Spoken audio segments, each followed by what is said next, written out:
Hey, greetings everyone. Ah, sorry. I was doing some work before. Where should I put this? Doing some work before going online, and so if you don't know, first time you've seen, I usually use kind of like a steampunk because I thought it'd be stylish. But it's basically it's my work goggles. I have several magnifications right there that I can just use.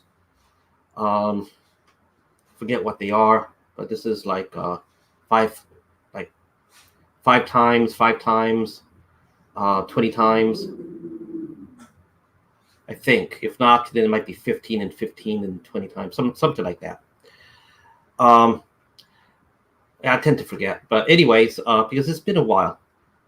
But I find this actually pretty useful, especially that I can swap out the lenses, which are real glass actually, and I can replace them with a plastic lens in front to protect the glass lens from breaking, or just go plastic. I can put it with UV lenses. So when I'm working with UV lights and stuff like that, just protect my eyes from that.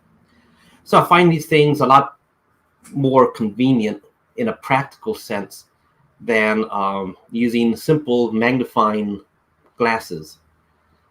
And so you might see me from sometimes wearing these things, but they're actually useful. And anyway, so today I started a little bit early. I was putting together some files and experimenting from yesterday's work with the instruction booklets that I was working on.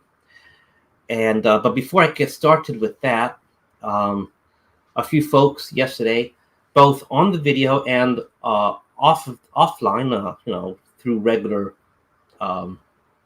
messenger type stuff, have been asking for products that I don't want to say I no longer have, okay, because I do, but I last year during or leading up to Joe Fest, I was getting extremely overloaded with stuff, getting all the stuff for the VSS done and prepared in time for Joe Fest.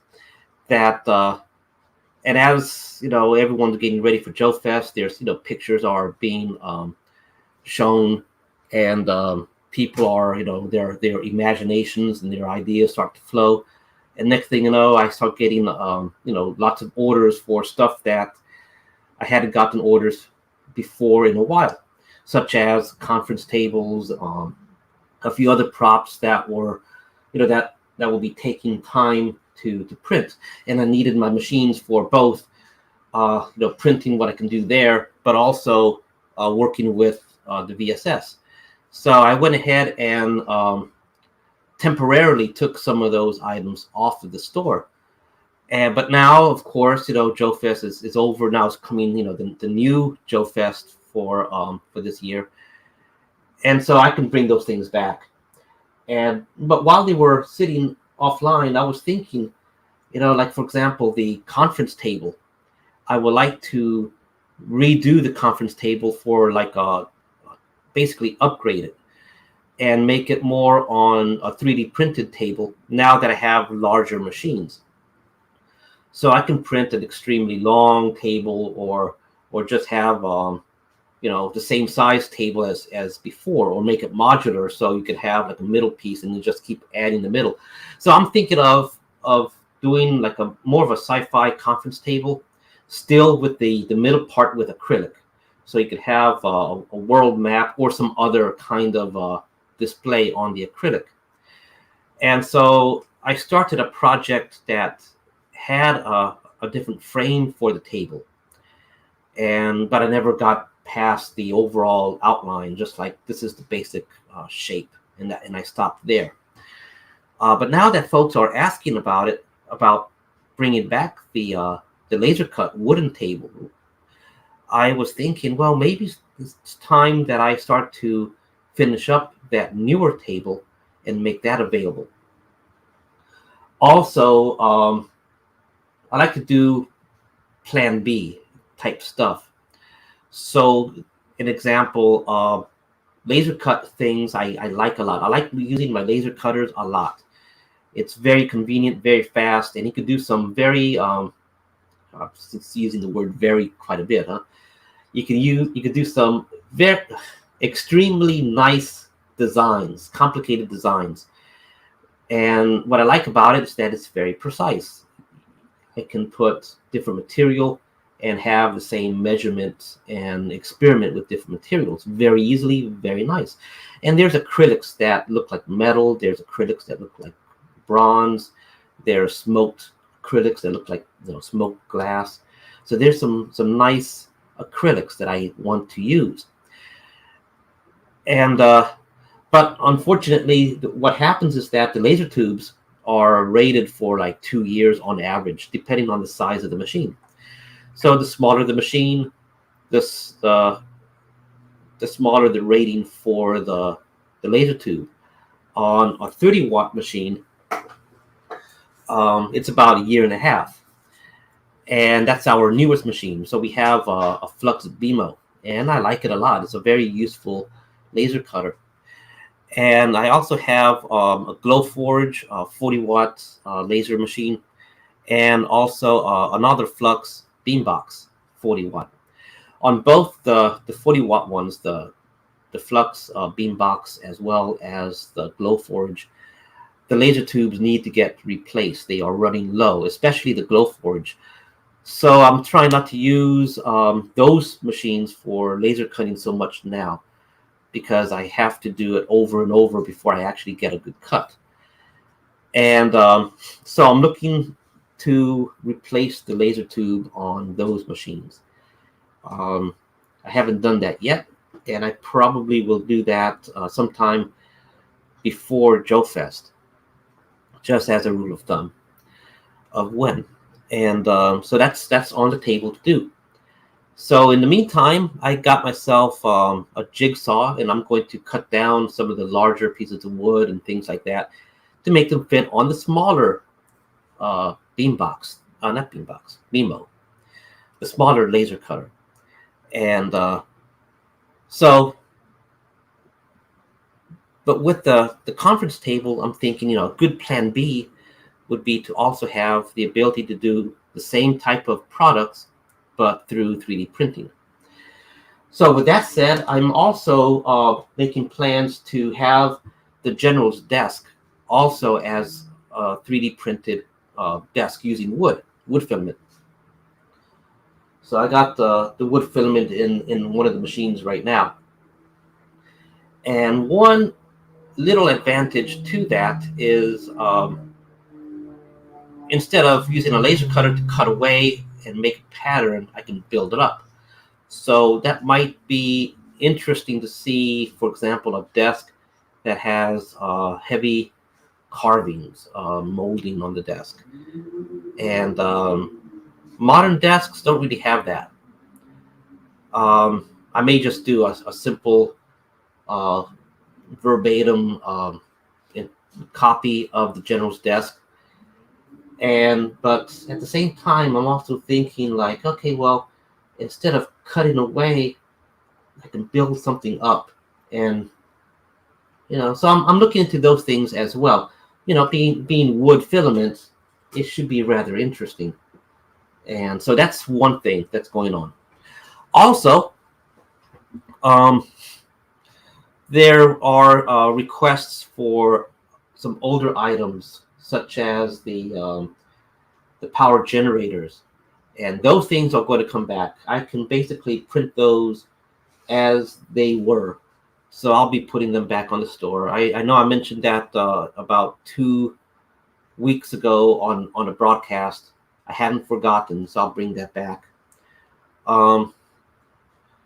Let's see. There's a number of other things that I'm doing, and here's something. These are pet projects that I have for extending DioWarriors abilities to manufacture different types of props.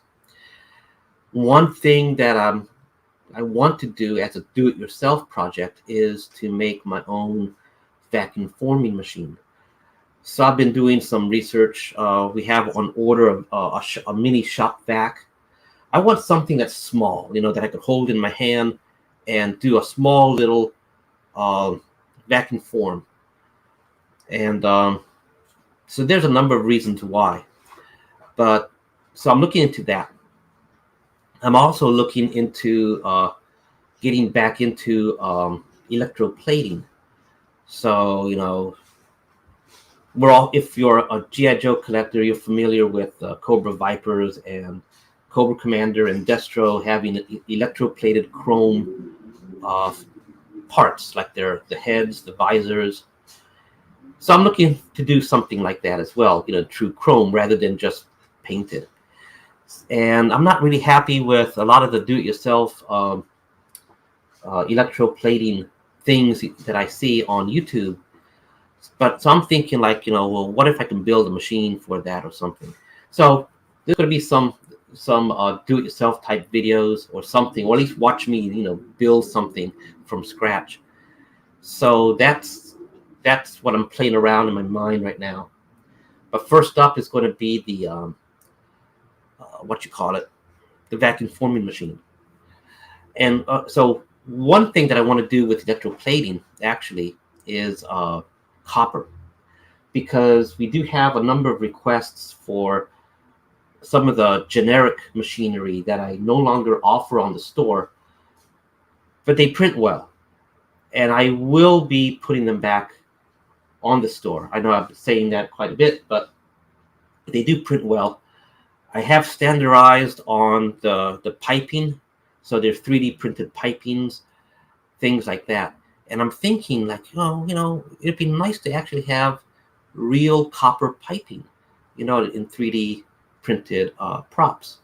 So I'm thinking, maybe I can electroplate some copper and, toss in some copper pipes and put some copper sulfide, I think, and put a power source on there, and see what I can do to make an even electroplated surface on all the piping. So I'm thinking that might be something to do. And of course, when you're brainstorming like that, you start thinking of other projects, other things. Like I have resin printers. Well, can I do something in resin and then electroplate copper over it?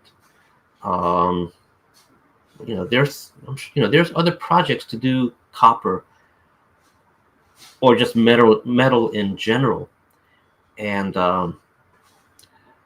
in the real world, there's a lot of industrial stuff to do for electroplating, and they use acids to eat away the material, and then you're left with just a pure metal electroplated piece. And so I'm thinking of different things to do. So if you have some ideas, you want to share them, just let me know. And especially now, it's the time for brainstorming. But first up will be a mini vacuum forming machine. That would be the easiest for me to do. And so I'll be working on that maybe today, or at least I'll start putting together my items, and then just wait for the shop vac to arrive, and then I'll continue with it. So far, I have the design for all of that in my mind, and I'll be using the laser cutting machines for it. I'll be using the acrylics I have for it. I have some acrylics that are too thick to use for the props, and I bought these thick acrylics as experiments, but when I got them, I saw that they're simply too thick for me to do anything practical. So I'm going to do something, real world practical. And let's see, what else? Oh, so I had a list of items to kind of summarize.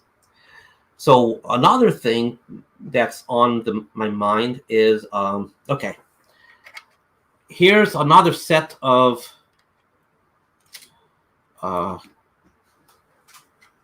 consoles that I am doing more of. These are available on the store. They're available especially in black. They come out kind of glossy. The layer lines have been put through a separate process to kind of smooth the layer lines out. But this is only one part of a more complicated system of consoles. So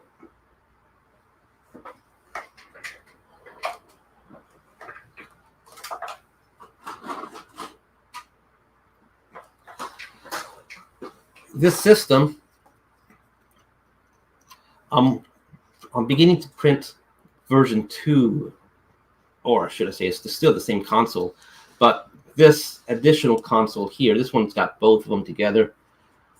The idea is that you can join them in different directions.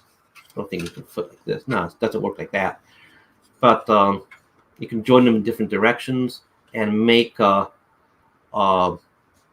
more interesting layout for consoles.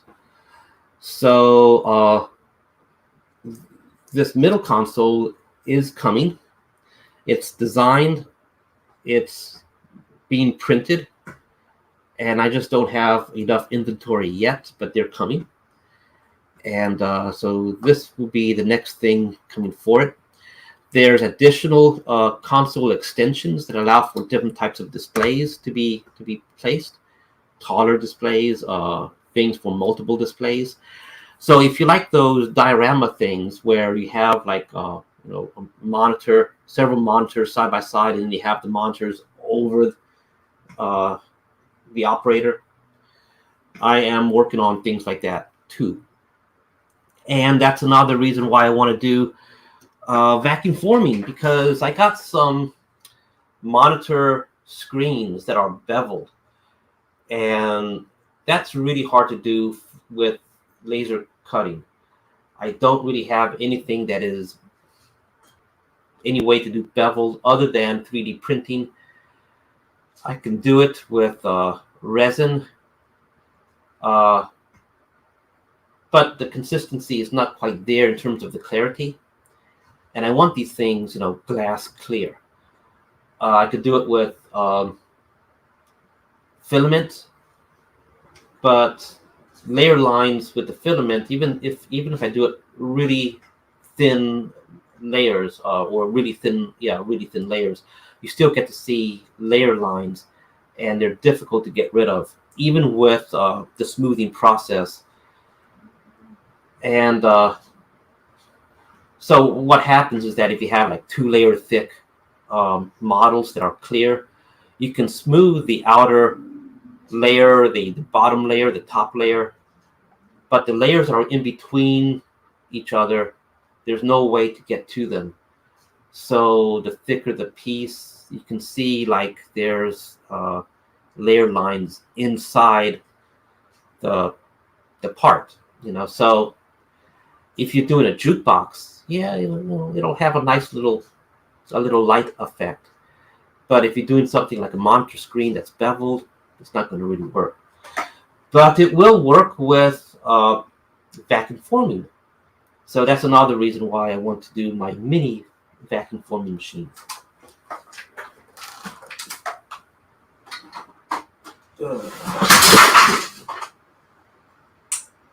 Oops.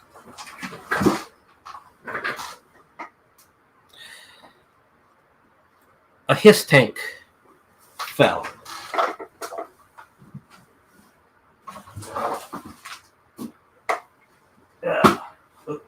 I gotta see if this is okay too. I hope this is not broken.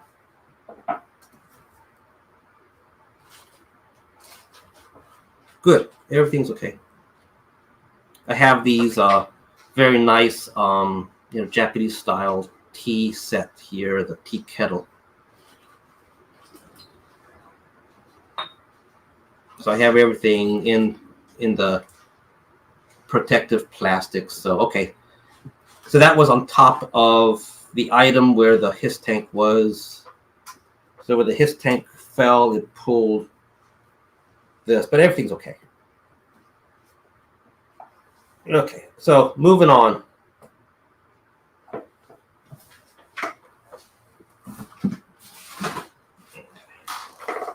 Yeah. So it's Pursuit of Cobra Hiss. So when that fell, it hit the floor and then it popped open. So that added to the noise. So anyway, okay. So the last thing about updates and summary and stuff, if you're new to DioWarriors, just to let you know that we are in the process of producing action figures. We're getting them designed at the moment with a professional figure design shop, figure studio, design studio. And maybe next time, if I can, I'll have the banners that I used as background backdrops on the videos. But in the meantime, when you order something from DioWarriors, we've been sending out these little, I don't know what you call them. It's kind of like a one-page or one-sheet brochure. So, these are DioWarriors Conspiracy. Generically, they're coming to Kickstarter. I haven't settled on a date yet, mostly because design has been a little bit slow. And the difficult thing is doing the aliens properly, because, we don't want them to look like bugs, wearing, armor that makes it look, in the attempt to make it look alien-ish, we end up making them looking like a Kamen Rider figure or something like that. So, and then trying to figure out, what the aliens could wear in terms of gear is a bit of a challenge, because we don't want it to look very human-ish. And so we want it to look more high-tech. So that leads to a lot of brainstorming about, like, what type of materials could it be? For example, give you a little example. When it comes to the classic gray aliens with, featureless head, large oversized head, and almond or oval shaped black eyes, that's the classic look. Some people, describe when they have like a close encounter experience kind of thing, and they wake up on some sort of table or something, and everything's kind of hazy, and they're recounting all of this through hypnosis. They're talking about sometimes there's like all you see is just the gray head shape, the eyes. You don't see a nose, you don't see a mouth. Or other people, they do talk about the nose or a mouth, but like a nose slit, rather than an actual nose that's protruding. And same thing with the mouth, a mouth slit rather than lips. So the thought about what could the head part be? Could that actually be their skin that's gray? Could that actually be their eyes? Or could it be a helmet? Could it be lenses over their eyes? And now, since things like virtual reality it's getting more in the mainstream topic, especially over Christmas and such, with the Oculus Quest headset, now the Meta Quest headsets being a very popular item. There's a lot of movement with the VR community in terms of the companies involved to develop augmented reality goggles, not just a pure headset that has monitor screens in the eyes, but they want to do things more easier to wear, lighter to wear. If you can just put something like glasses, perhaps thicker, and just simply conveniently wear a virtual reality glasses instead of a large goggle, that would be the ideal thing. So the current technology is looking into things like making the layers of visual optronics, the monitor screens and such, high resolution, so you can display different things. You could have, built-in cameras. And so they're looking at, about integrating all these very small features in a very small set of layers, just, thick enough to be used for your, as glasses. But one thing that is interesting is that,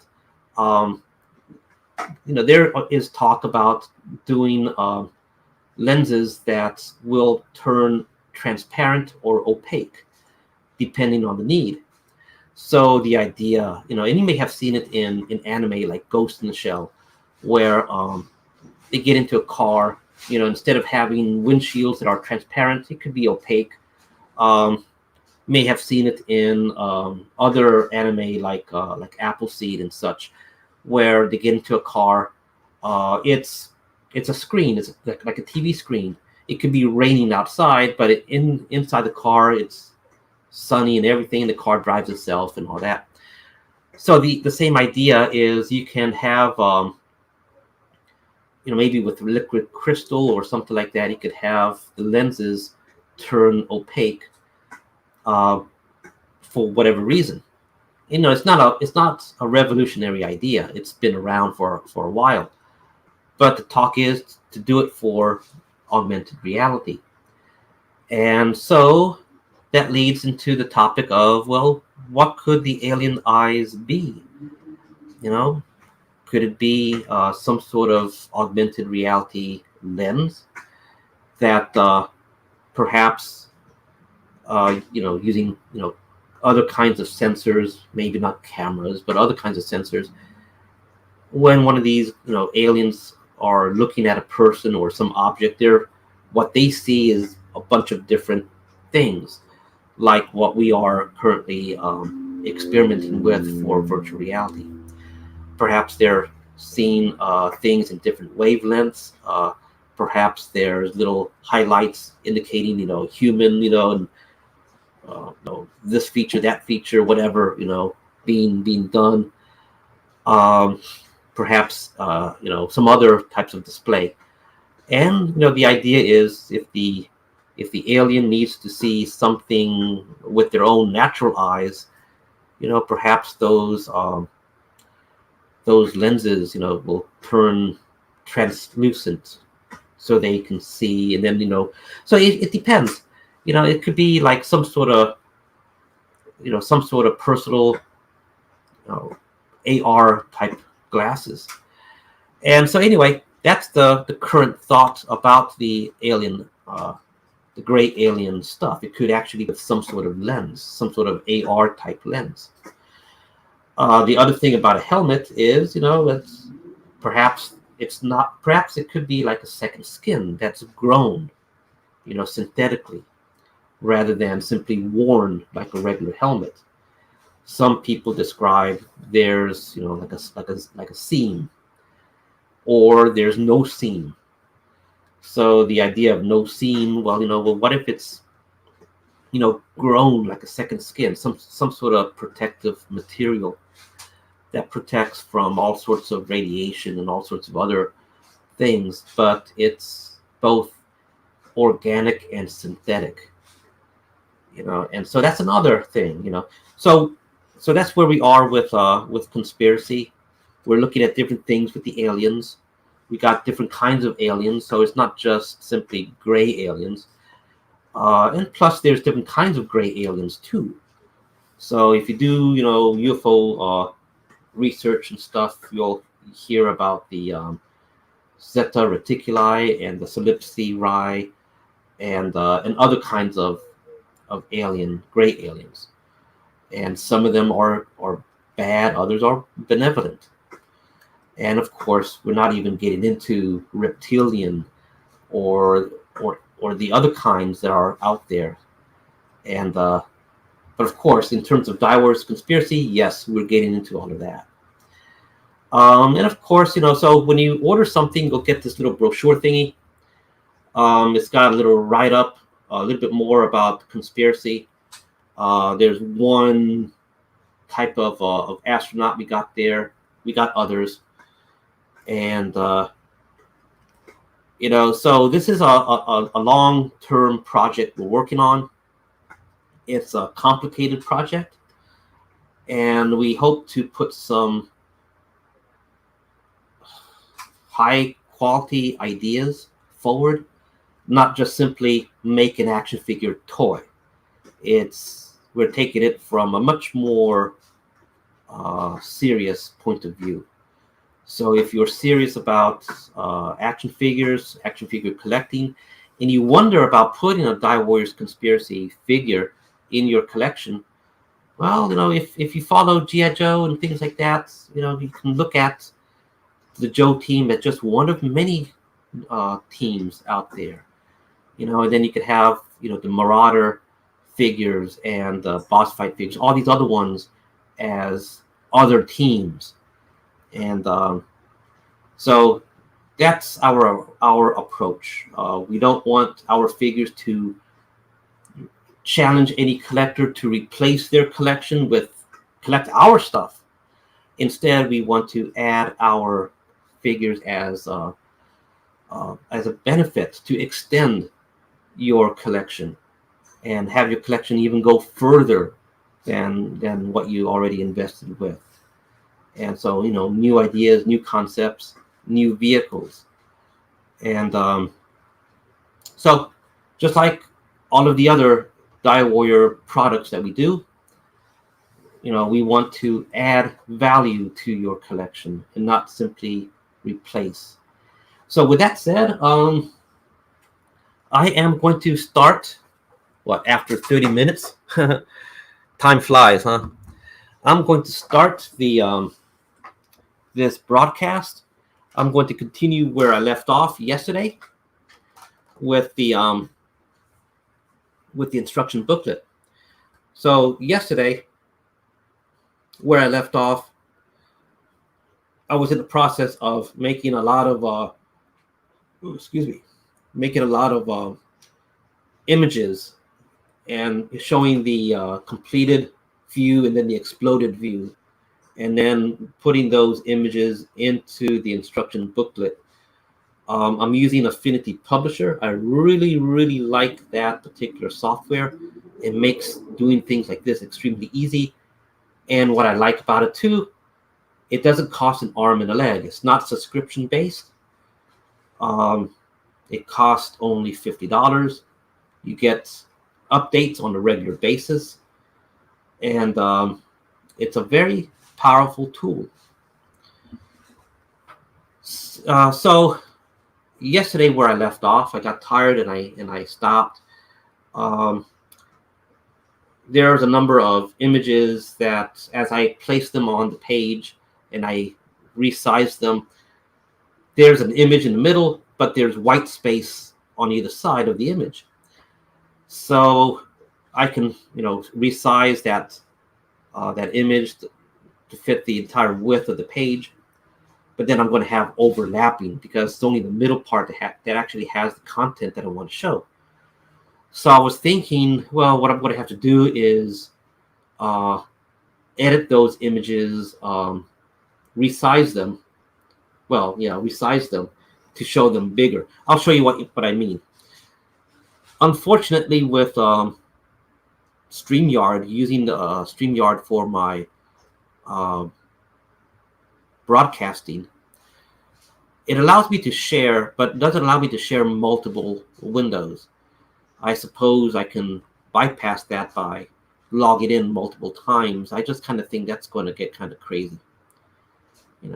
So you may see me go back and forth like I did yesterday, sharing Affinity Designer, sharing SolidWorks, sharing Paint.net. But what I want to show right now is Affinity Designer. Let's see. I'm sorry, not Affinity Designer, Affinity Publisher.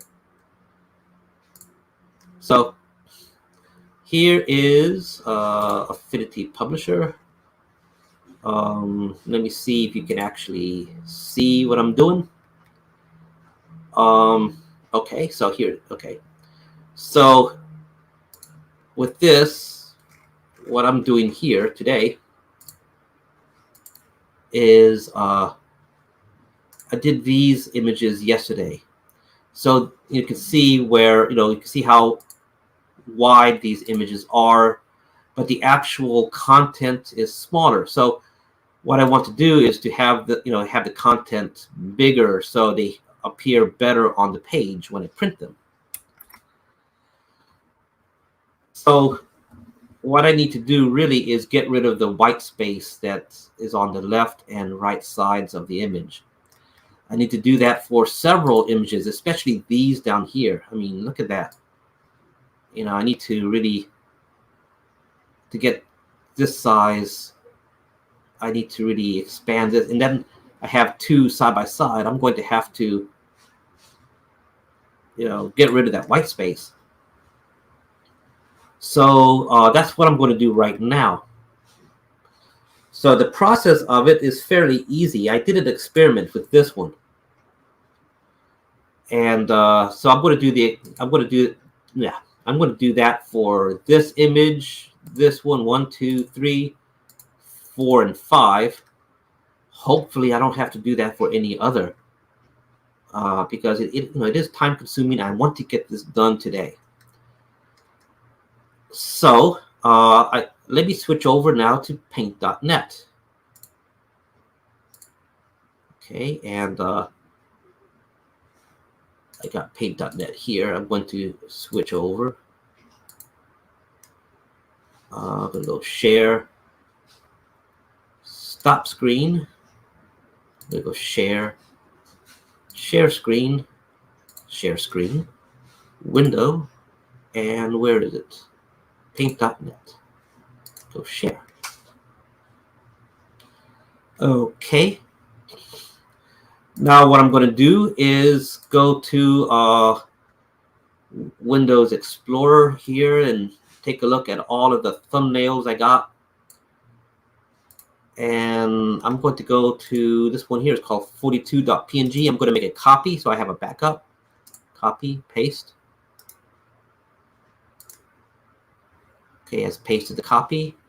Now I'm going to take 42.png and drag it to paint.net. So it opens up there. So what I'm going to do is I'm going to select this rectangle tool. I'm just going to try to make a very how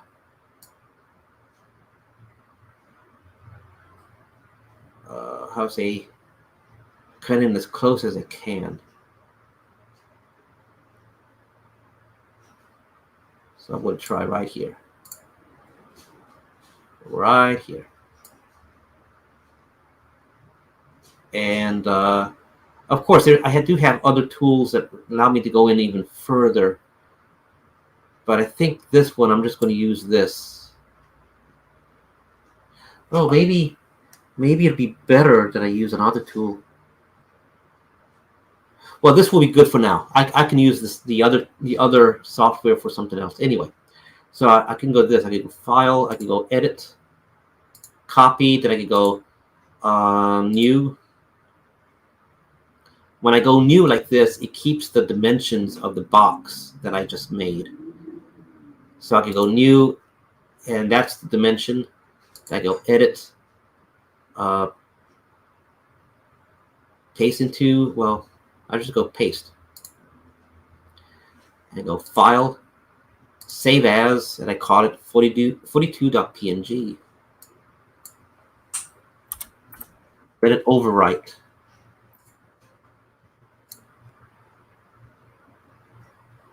I'll verify it, say yeah.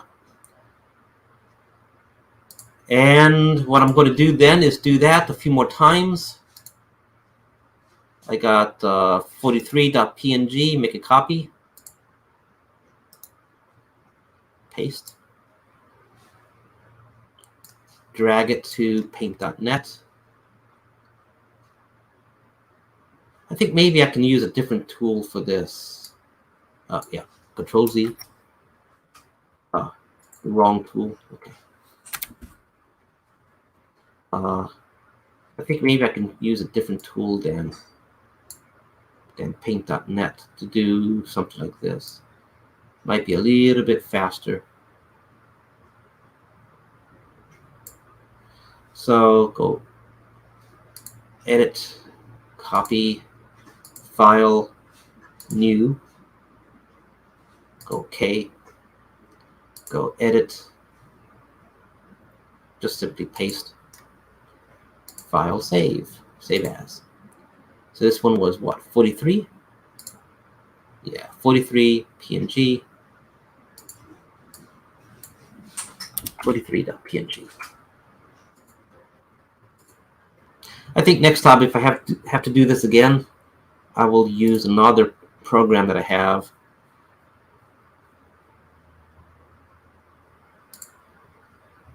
And then I can just close these. Don't save. Close that. 44, and then I got one, two. I got several more to do. So then I go this way. Select that.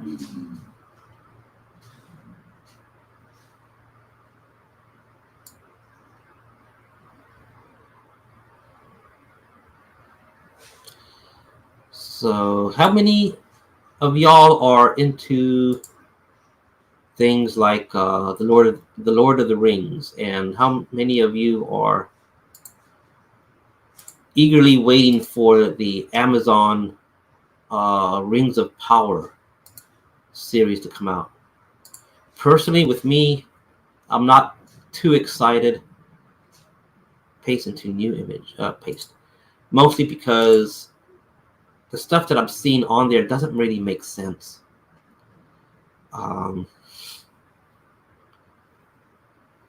You know, from the teaser that they had recently, save as.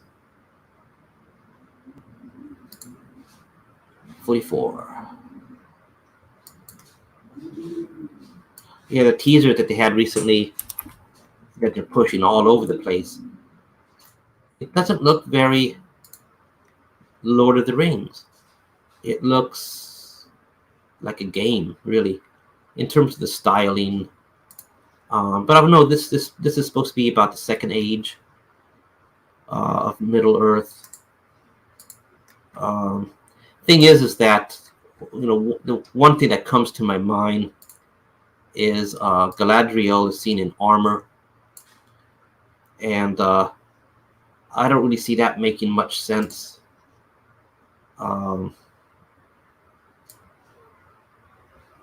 It's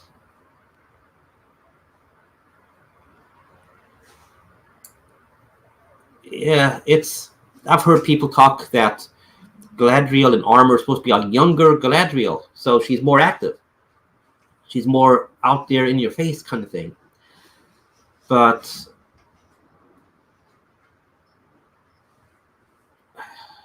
you know, by the time the Second Age occurs, Galadriel is like over 1,000 years old. And you know, you're talking about elves and their age of maturity and things like that. It just doesn't quite feel correct. And in the way, of course, the rest, the way, you know, Hollywood is doing all sorts of things with a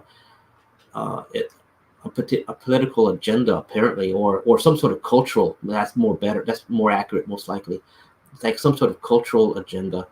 It makes me kind of second guess what they may be trying to do, and it just doesn't feel like Lord of the Rings. It feels like a Game of Thrones kind of copycat. So let me go new. I think I need to just focus on this and not let my mind wander about other topics. So I'm not very eager on that, on watching that. But I do have other things to talk about. That's maybe it's a bit more sci-fi, and it's more in line of DioWarriors Conspiracy.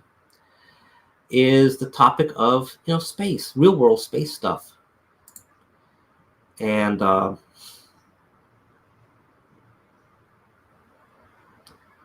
files, save as. Let me see. 302. So the topic about space stuff. I think I need to make a copy of that 302 first. I got a feeling, just a feeling, copy, that I need to paste.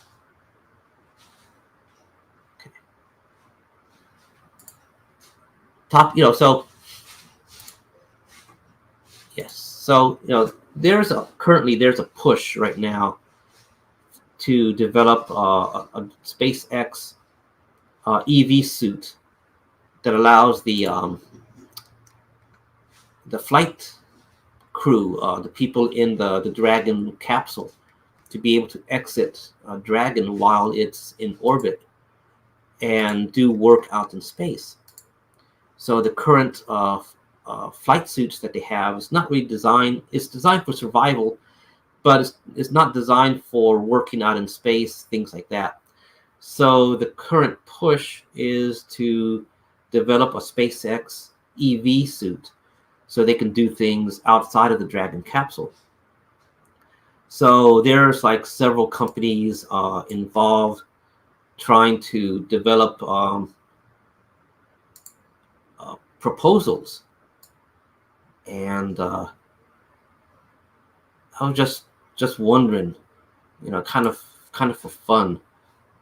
Here we go. Edit, copy, file, new. Just for fun, I wonder if I were to submit. Oh, copy, paste. If I were to submit a DioWarriors Conspiracy astronaut suit, spacesuit, I wonder how well that would be as a proposed design. Folks haven't really seen the DioWarriors astronaut stuff, and it's quite a bit. It's something we've been keeping extremely under wraps, mostly because aliens is one thing. We've been proposing aliens for a number of years, so it's no secret. 303.png. But most people, when they do an action figure line, they focus on the human. And so if you're doing something with space, you're going to be focusing on the human as well. So ideas tend, you can only go so far with a human spacesuit. You can either go real world practical type, or you can go video game. And there's a lot of options on video game that you can use as inspiration. And we went with something a bit different. It's more on the practical, real world side of things. And I don't want to tip my hand too much, but it is different. And it's not simply, here's a figure, just put gear on it. It's not like that. It's quite different. And when we do show the 3D designs for Conspiracy for the astronauts, there's going to be some interesting articulation involved, some interesting aesthetics involved, plus the different parts of the suits. Coming from a G.I. Joe background, as a fan, I liked especially as a kid, I liked getting the blueprints that came with the vehicles, because as a kid, you get a vehicle, but to really make use of it, you gotta take it somewhere, take it outdoors, especially take it where there's mud, where there's grass, where there's sand, where there's water, and you can only do so much in. You get the Cobra hydrofoil, You can only do so much in filling up a bathtub and putting it there. You can only do so much put it into a swimming pool. You know, um, so same thing with getting a tank, the Mobat or the Vamp or a His tank. You take it outdoors.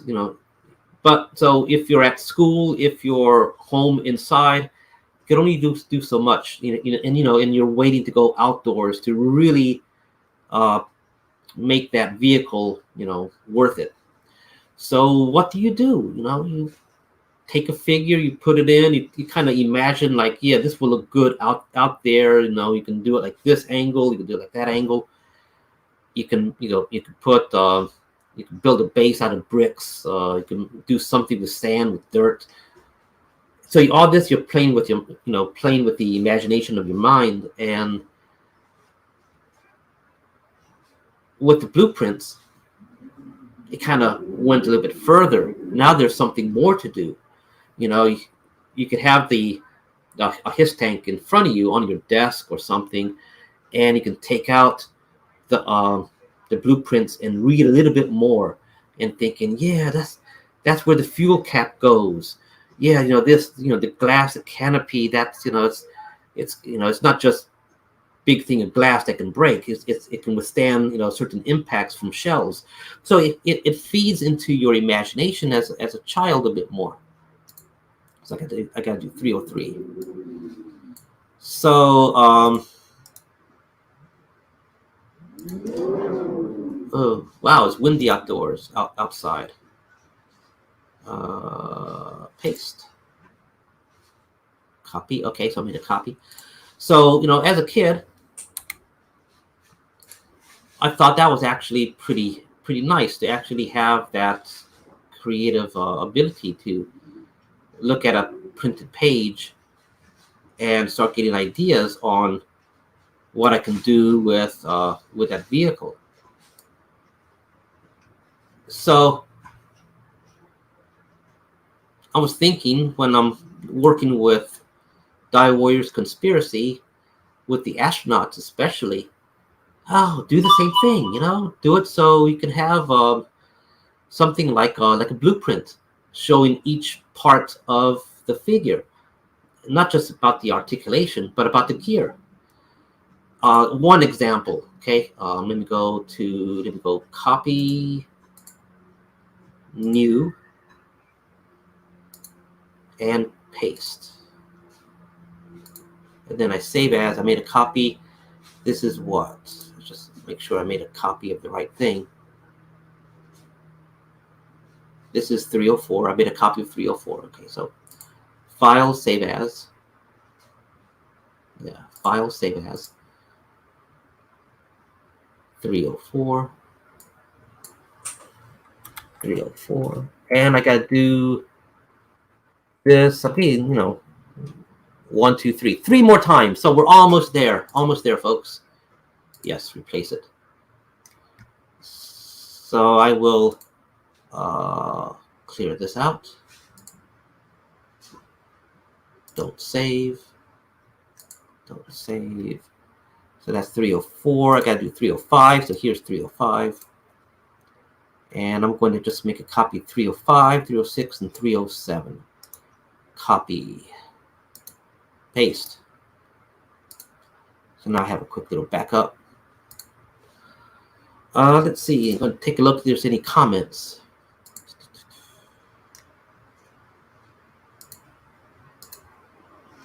Hey, let's see.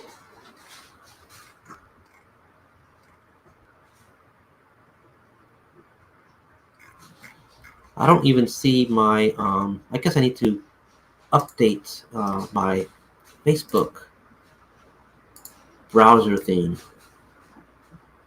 Let's see. Oh, yeah. It's, let me see, in terms of the wind. So, Sari Lin, call me. Let me copy your text and paste it so all the world can see. Post comment. This is from Facebook. Yeah. Yeah. So yes, that is let's see, I just did. Computer, is it windy? Currently, it's windy at 17.3 miles per hour. Today, 17.3. expect more of the same. 17.3 mph, blowing from the east. So yeah, I got these old style windows. You know, you turn a little thing, and you know it has these blinds that open up. Each blind is a window pane, and so the seal gets tight. You know, if I turn the thing real tight, but still, sometimes when there's a lot of wind, you know, wind makes low pressure. Bernoulli's law, you know, that's going to cause a bit of suction. So sometimes you can see those blinds, you know, kind of when the wind blows really, really strong, move a little bit, and then you start getting that sound. But I really like the windy stuff. I really do. And oh, I just realized show. Okay, that's what I need to do. See, I need more practice when it comes to comments. So please, folks, comment more. um, it's that on StreamYard, I have to actually select show to show the comment. Like it doesn't appear automatically when I paste it like that. So hey, yeah, that's a pretty nice gust. I really like it. So okay, why I minimized, huh? Just like yesterday, when I minimize the window, it breaks the share. Let me go back to share screen. I keep forgetting not to minimize the window. Okay, so back where I left off. So this is paint.net. I'm just going to try to make a smaller image, get rid of some of the white space at the end. So I go do the box, I go copy, then I could go new,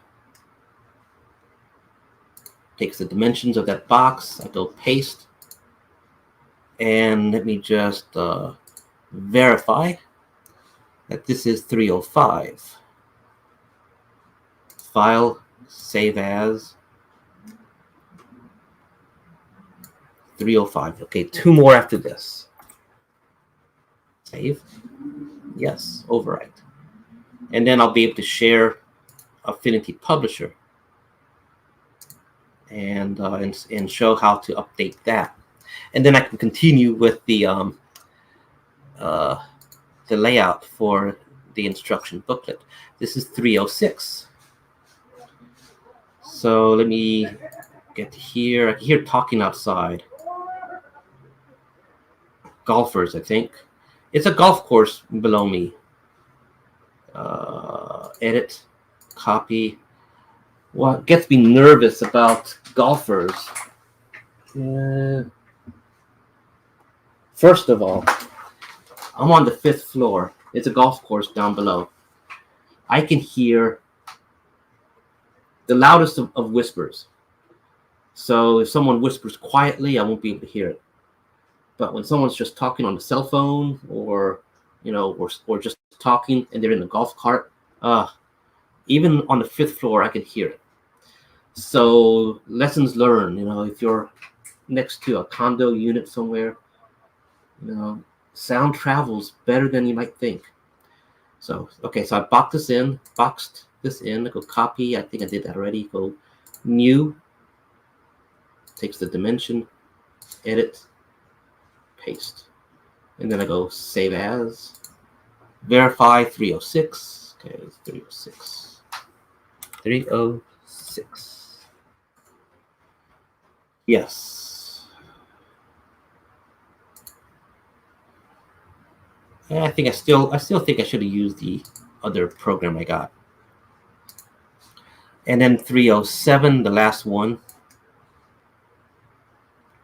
So anyways, the thing is with the golfers, what gets me nervous is when it's windy like this. right about there. When it's windy, right about there. Yeah. When it's windy like this, the golf balls get pushed around. And a place like this does get hit with stray golf balls. And they have broken my windows several times before. It's a pain, especially during the summer, because then, waiting for the window to get replaced, you're losing your AC and all that, so, money out the window. Copy. But I try to joke about it, like maybe, breaking the window, I'm cooling the world with my AC, so I'm contributing, to the benefits of global warming or something like that. Edit, paste, files, save as. And this is 307. I can finally switch to Affinity Publisher now. Paste. Yes.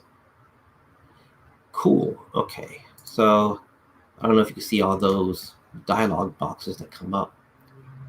Close and close. I'm going to now minimize this. Okay, I know that broke the connection. Good. And hey. Oh, hey, another comment. Let me copy. I'll do better now with the copy thing. And so say post comment. And yeah, there goes. Show. Yes, I agree. Listening in, intrigued about your work. I came in on tail end of you speaking towards your child mind, right up my yeah. There's a lot of material there actually, and the thing about it is, toy companies tend to miss the mark, I think, these days when they don't acknowledge that. I think the folks at Hasbro in the 80s, specifically the G.I. Joe team, Kirk, if I pronounce his name correctly, Kirk Bozigian. He's also a personal friend of mine on Facebook. Great person to meet in real life at a convention and talk and shake hands. So, but it's very, I should stop the word, I'm using the word very too much.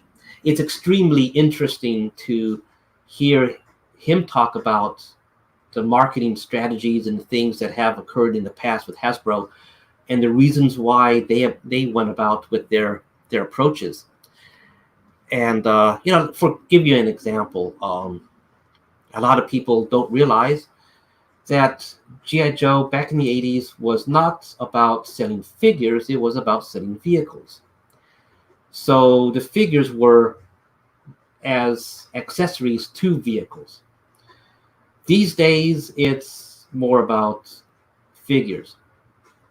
And I really think that emphasis, learning from what these people did in the past and the reasons why they did it, I think is I don't want to say it's a recipe for success, but you can learn a lot, and that's my approach that I do with DioWarriors.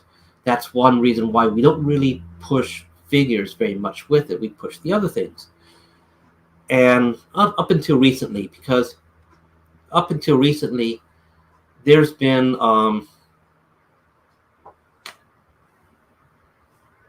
more of a need to control one's own direction of the company that we're doing. And so having our own figures helps that. There's other things. For example, we could have easily have gone with figures that would be like a driver, a pilot, a lab technician. And those things would have helped. We could have a lab with a lab technician. Since we sell lab components, we sell chemistry stuff, we sell examination tables, examination beds, all sorts of techno stuff that you can put to decorate a laboratory scene, all except a laboratory figure. So, one of the early thoughts were, well, let's do a laboratory figure. You could do doctor, you can do, technician, you can do all sorts of other stuff. And those things are still on the table. But we started to look at other things that we do, much more sci-fi, and we're thinking, aliens and astronauts would be great for the types, and then of course other things can fill in. So, and plus, a lot of folks are not using their figures to make a diorama solely only on laboratory. They're doing it in terms of a base. And so what's better than to have content to fill in that base with, for example, evil aliens or evil astronauts, or perhaps good aliens with good astronauts. And you can take those ideas and put them in your diorama and add to your figure collection. So that was something that that led to our idea to do DioWarriors Conspiracy with the astronauts and the aliens. Aliens are a bit more easy to talk about because we've been showing aliens for a number of years. Now let me switch over to Affinity Publisher. Let's see, share screen, window, Affinity Publisher, share. Okay, so one thing that I like about Affinity Publisher is it is rather easy to update an image. Unfortunately, it's not about like selecting the image and then looking down on a pull down or pop up menu. Instead, you got to go to, I think, maybe Documents, to Resource Manager.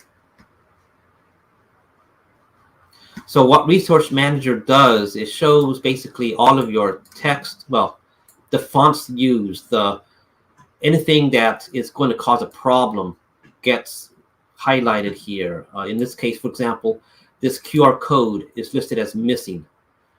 So instead of printing and taking the physical document and then seeing, oh, how come this font doesn't look the same? How come this QR code is missing? There is what's called a pre-flight check. And the software will go in and check to see if there's any broken fonts, if there's any broken images, things like that. So you can use this Resource Manager as a tool to see all of your images in one spot instead of going page by page. And you can select the image that you have. For example, this one here, I go Document, Resource Manager, and it should automatically go right to it. It shows it's been modified, which is true. So what I can do is I could say replace. So I'm looking for the image is called 42.png. So I just go to 42.png. This one here. Oh, I got this thing in my way. Then I go. I don't know if you can see that dialog box. Can you? Let me see. Can you see this? No, you can't. Man. Okay, so I'm talking about Resource Manager and it's not showing on the share. Yeah. Sorry about that. Okay, so I just updated the image. It no longer has the white space, so I can make this image bigger. Something like that. Same thing with this one. I can make it a little bit bigger. They must be working outside because I could hear like digging, like someone is with a shovel and going through something. Yeah, they're doing some work downstairs. They're digging some sort of trench. So there's a guy with a shovel. There's another guy just standing around. Okay, anyway.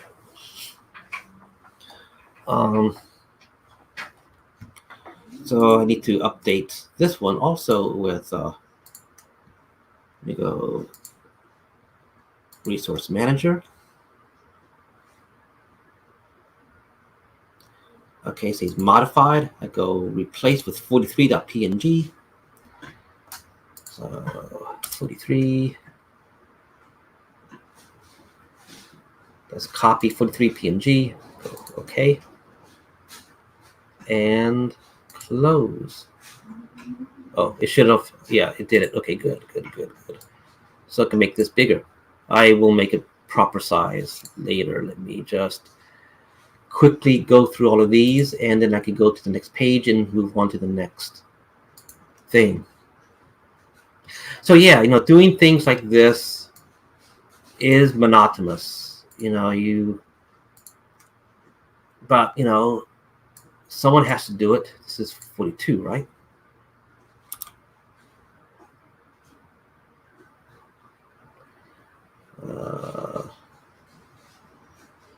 No, this is 44. Open. Yeah, 44. Okay. It's may seem a little slow. It's going through my network. I don't know why. It's an Ethernet network. I don't know why it's taking a little bit of time. But anyway, it is what it is, I guess. Document, resource manager, 2 more, this one and 1 more. Yeah, that one's 302.png. Replace. Select 302. Where's 3? That's 30s. 302.png right there. And then 1 more.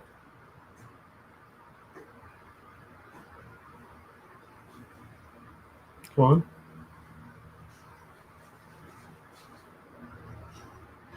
Is my network really slow?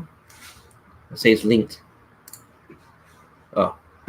Yeah, okay, in this case, the dialog didn't disappear. It just updated without me knowing. Resource manager. This one is 303. I click the replace button. Dialog box. Scroll down some. There's 303. PNG. Select open. Then I say close. Okay, finally. Now I can move on a bit. So let me just copy this. Copy and paste it. I'll figure out other layout stuff. So that's good there. Paste.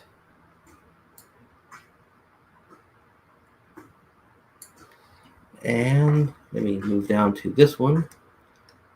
Oh, so what I want to do here is, so this is still step 4, launch assembly frame.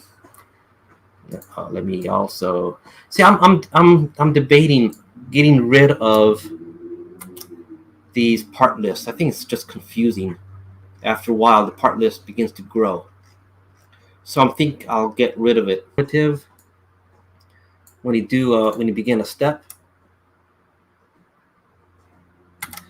But I think it's just adding to confusion. So the reason why I'm keeping these little text boxes here for the moment, it's just for placement purposes. But I most likely will get rid of them. So what was, okay, so was this one? So I got to look for the next one that has the other side. So I could select place image tool, comes up with a dialog box. That was... so that was 303, and this is 304 here.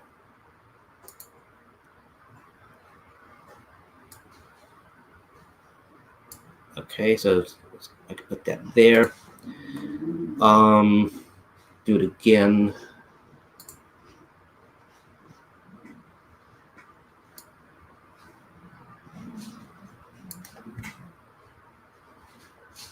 With 305. Folks need to see basically every step of the way. I'll resize this to make it better in just a bit.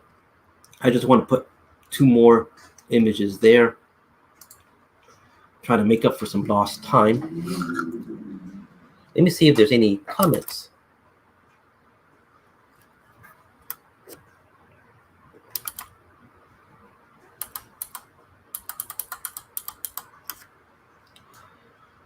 Yeah, let's see. Oh, okay. Sorry, there's another comment. Let me catch up with the comments. There's 2 more actually from Sari. StreamYard. Paste. Okay, so let me show. Hey, okay, where are you? My dad and I are curious about the golf course. Yes, it's I'm home. This is a work from home type business. I do well. I'm not so much on the programming these days. I'm doing more on the 3D printing props, laser cutting props, things like that. So this is all basically DioWarriors. This is my home studio, you can say. It sounds fancy, but basically this is my figure collection room. Let me take this camera and show how it is. Let's see, StreamYard. I think I can do this. Yeah, okay. I gotta be careful too because the wire is not so long. So yeah, so this is my. Oh, let me remove that. Hide. This is my workshop. Basically, I need a real workshop. So this is working in my place. I live in a condo community. It's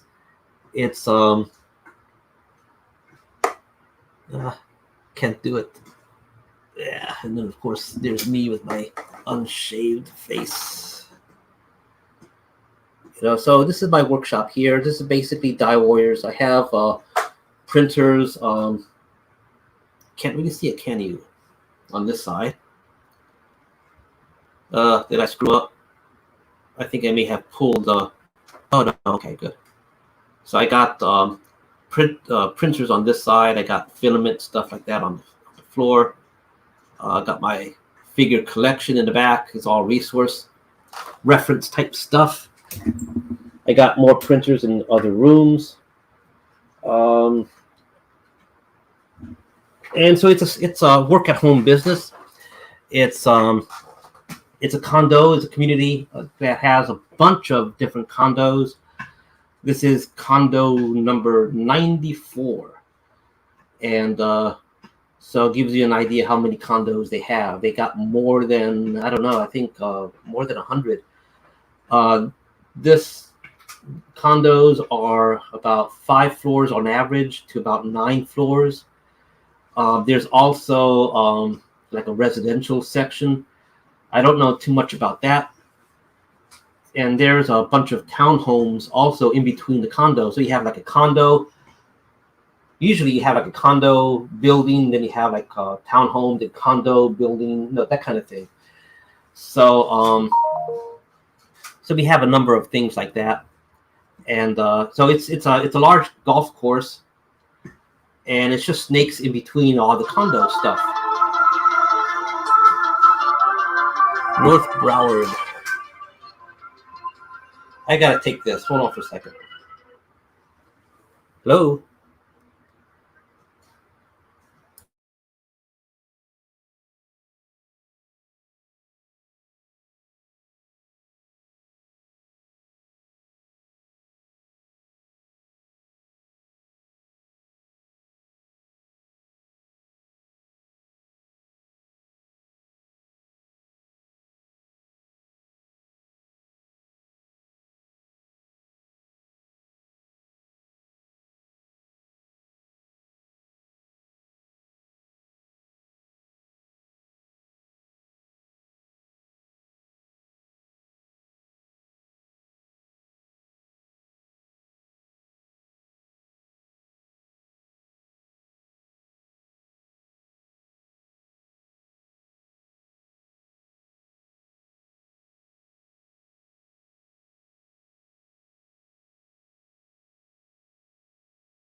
Okay, I had to take that. That's doctor's appointment for this Friday. I have to get some blood work done. It's a brand new doctor, and I don't normally go see doctors or anything like that. So this is like the first doctor I got to go see, in terms of like a general practitioner, that kind of thing. And I haven't seen something like this for a while. With the gallbladder issue in November and December, um, it has made me more health conscious real fast. So um, waited early December. I gave calls to find out if there was a doctor I can sign up for. The earliest that's in the insurance network and all that said the earliest appointment will be February, and so that was last week or yeah, something like last week, a week before, something like that. And so they wanted me to get some blood work done, so I have to go in this Friday. And I don't think I can eat anything for like the previous night. I think they want me to have empty stomach, and so they're going to take some blood and send it off to a lab. So just all the getting started type stuff. So I had to take the call, and when I go like this, it's because it's a machine. It's not an actual human, and it's very interesting, and it's a very clear and very measured voice. Hello, this is the blah blah blah. Calling for your appointment this Friday at So it's a very how would I say machine measured message. It sounds like machine. It sounds like a very nice machine, human type voice, but everything is pretty much almost monotone, almost. And there's repetition. So I go like this, it's like repetition, telling me the date, bring photo ID and insurance and things like that. Tells me that 3 times. So it's like, okay, I get the picture. Press 1 to confirm. So I do that, and then it goes into another thing. It's confirmed. Don't forget to bring your photo ID. And so anyway, okay. I get the idea. Bring photo ID, insurance, and all that stuff.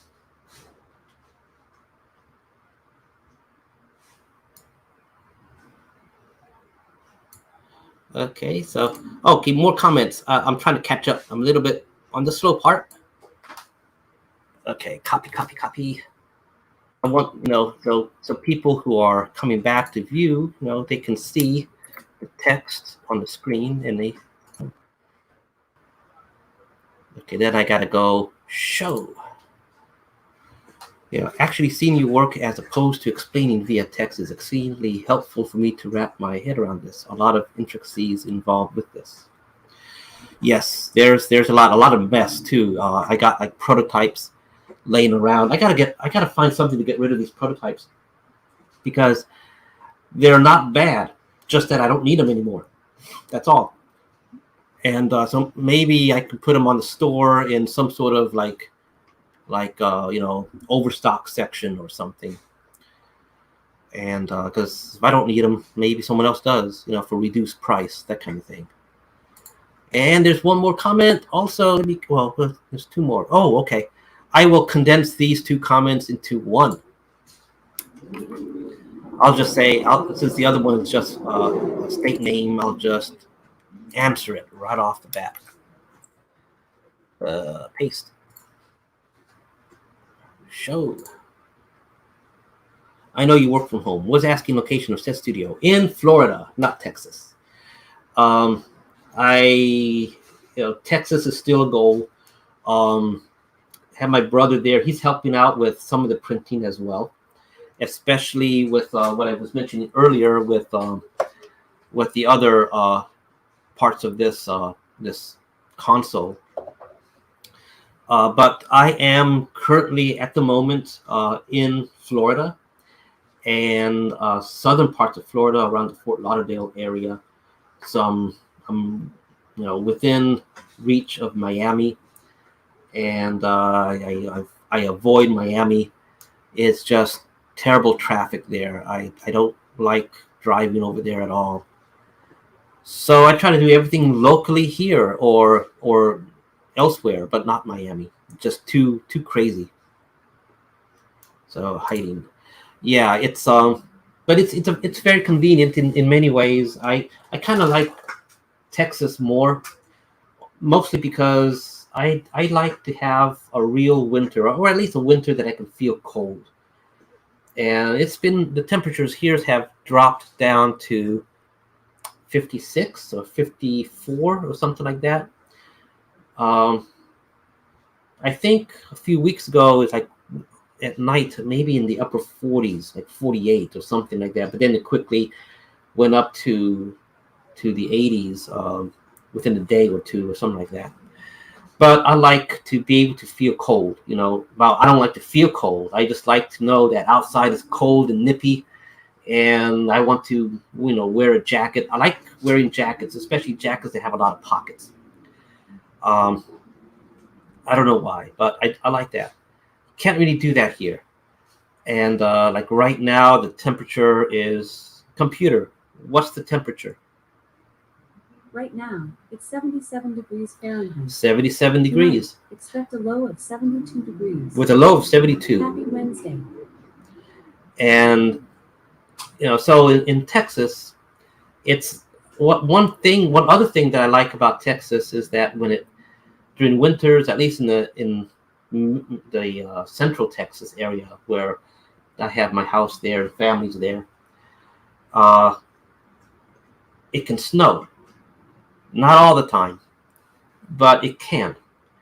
And so last year it snowed, this year it snowed, and that's great for coming up with a snow prop, something, going outdoors and taking some photos.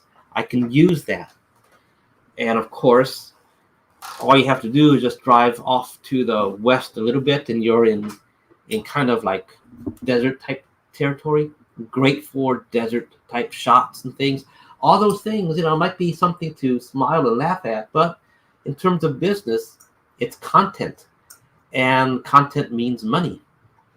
And so it's it's very useful being in a place where the seasons change. Here, the seasons don't really change. Right now, we're getting some nice wind. I like that. We don't normally get wind like this all the time. We do get wind, but sometimes it's usually like 86 degrees outdoors, and so you open up the windows and you get 86-degree wind. So it's got pros and cons, I suppose. If you like warm weather, yeah, here's okay. If you like golfing, yeah, this place is okay. There's a lot of golfers. The other thing that I like about here is that being on the golf course is you get a lot of birds that migrate. So first of all, you get a lot of ducks year round. So Florida does something good with the ducks. They encourage how would I say, low mosquito population. So there's very little mosquitoes here. The ducks go after them. And then you have birds that migrate. You have a lot of geese. You have a lot of just cranes. I don't know what they are. Sometimes I actually see flocks of parrots. They're green and they fly around and they make a lot of noise. Other times, just a lot of blackbirds and regular birds. But you do have a lot of geese, and it's very nice when you start seeing families of geese. The parent geese out there, and then about 9 or so little bitty geese following them, in the golf course eating. And I like that. So I like stuff like that. There's iguanas out here at times. Fortunately, thank God, I haven't seen any alligators. I don't want to see any alligators around here. There is a sign in one of the condos further down with an alligator warning sign on there. But I don't think they have alligators recently because there's birds on the water and things like that. And animals tend to know when there's a threat. So I think it's fairly safe, but you should always be cautious in these areas here. And anyway, getting back to the share. Let's see. I was already shared. I should probably do this one. Or yeah, maybe this one. A little bit bigger, you can see a bit more. So let's see. So getting back to this. Yeah, so I do miss Texas. I don't really miss Louisiana. It was just, I think I've had too much of New Orleans. I need someplace better. I like Texas. It's a bit more family feeling, if that makes sense. There is a type of Texas pride, and it feels good. It's like a can-do kind of type of feeling, and which is weird, because I took a trip to California some years ago, and my wife and I are walking around, and it's just the air feels energetic. Like, and I'm thinking to myself as we're crossing the street, and I'm thinking like, maybe that's one reason why there's a lot of startup businesses in California. You got this energetic feel of, I don't know, of changing the world kind of thing. But I suppose it's a lot of that depends on the company you keep. If you hang around with folks that are they are brainstormers, they have a vision they want to do for their own business, their own thing, it spills onto others around them. So if like, for example, it's very true, birds of a feather flock together. If you hang around folks that do own businesses and they're looking to innovate, and so you have an innovative business owner talking to another innovative business owner, it kind of spreads, and then you start thinking of innovative ways and things too. And it's one reason why I like conventions, because when I go to a convention like Joe Fest, for example, I meet not just the fans. I also meet other owners in this particular business, and it's a close knit community. The fans are close knit. The fellow business people are also close knit, and it's very interesting. The ideas tends to flow. It's it's a very nice thing. So anyway, I'm kind of distracting myself. I need to get back to this. So let me get back to this. And what started a lot of this? Talking about blueprints. So yeah, I think I talked about the blueprints enough. It's only so much you can say, but with blueprints and companies these days, you don't see a lot of this extra stuff that goes on. So I need to take a look at. I need to take a pause here. I need to see the next step that I need to do. I need to take a look at the thumbnail pictures.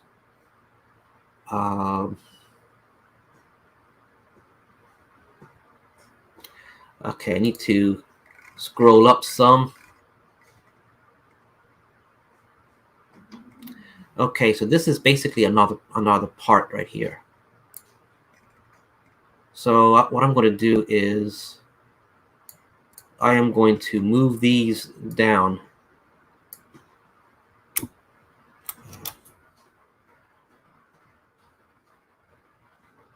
Just out of the way.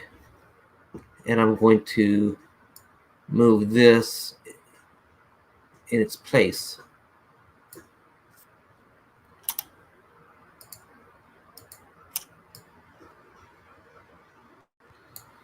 And so, okay, so what I'm doing here is I'm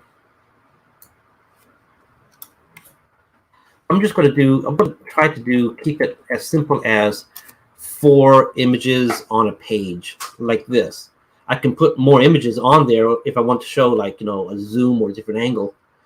But I think I'm going to do like 4 images on a page on average. I'm going to get rid of stuff like this because I think this just adds to the clutter. It was fine when it was just 3, but like 3 on top. But I think I'm going to just abandon that idea. I'm not liking the way it looks. It looks too cluttered. So that's going to change the overall layout. In this case, for step 4, you do this part. Maybe this should be step 5. Yeah, this should be step 5.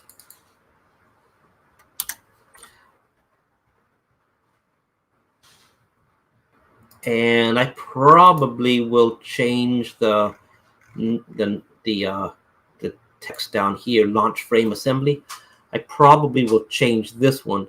I don't know what I'm going to call this bottom assembly yet.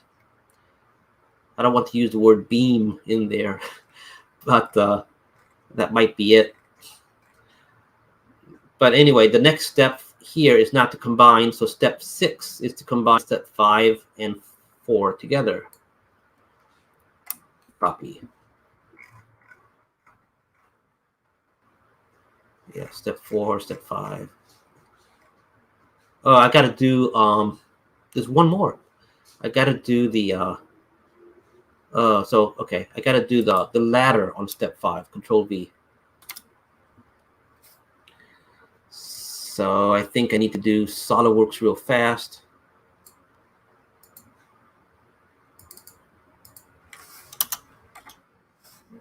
Step 6. I'm going to save this.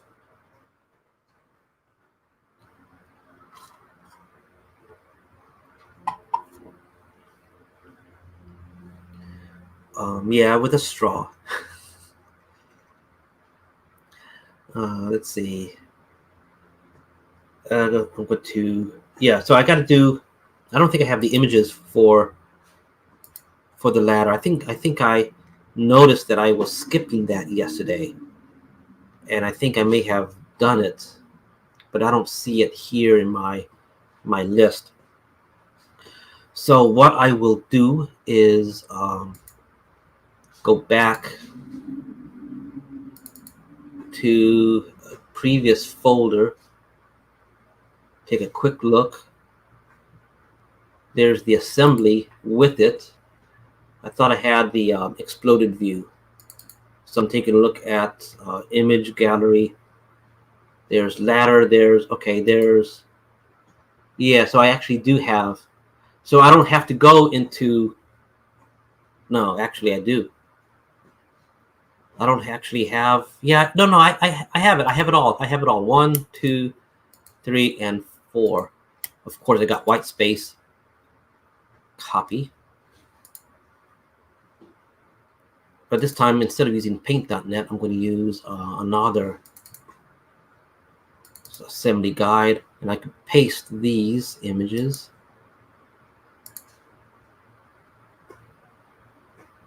Okay.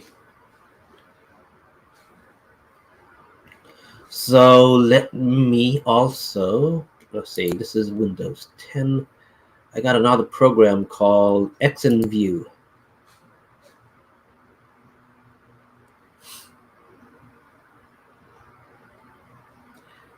XNView, this is an older version of XNView. Let me go ahead and share this so you get to see what I'm doing. So let me go back to here. Let me go stop screen. And let me go to share screen. Okay, and then Window, XNView, Share.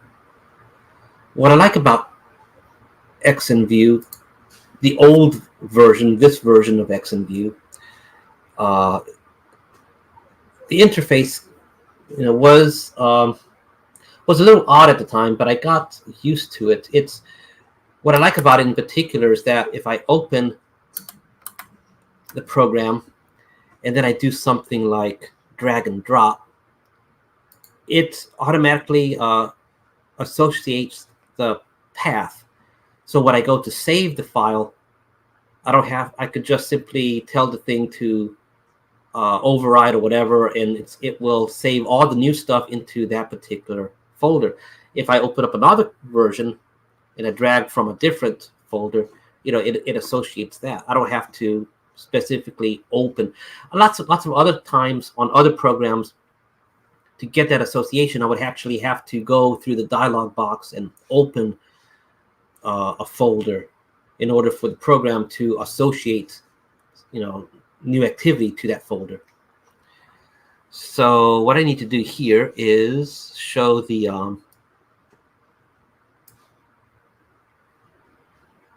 ladder. So this has a transparent background.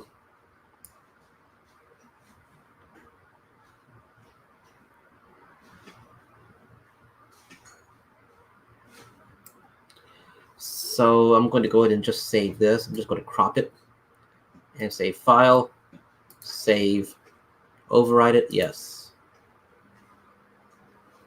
Then I can close that. It's a lot faster. And 309 is the file name for this one. So I could do the same thing. And it's got these little grab marks that I can move things around. And make this a little bit more closer. Something like that. And I'm just going to crop it, File, Save. Can you all see this well? Yeah, good. Now I'm going to close that. And then I got to do 2 more times. Here's 305. Oh, this is 45. I should change the name instead of 45 to like 310.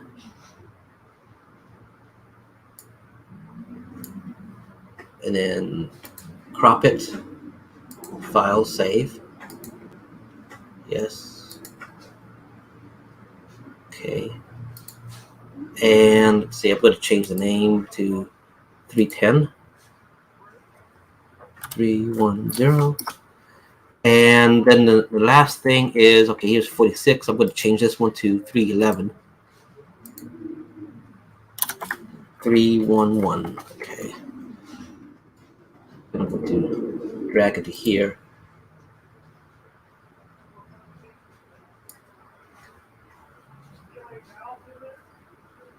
That's about right.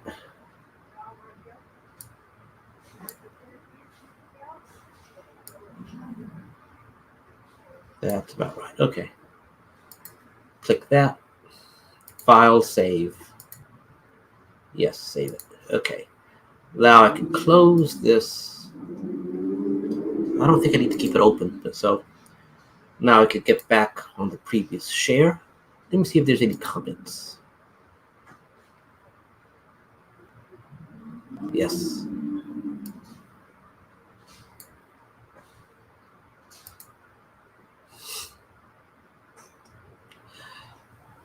Okay.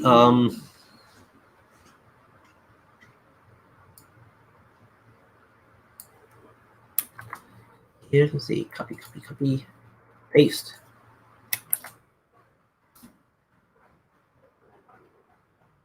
Show. Come on, show. Florida sounds lovely. Mississippi has a little of both worlds. Gets cold, occasional snow as well. It's tropical. Interesting about the occasional snow. Didn't know that about Mississippi.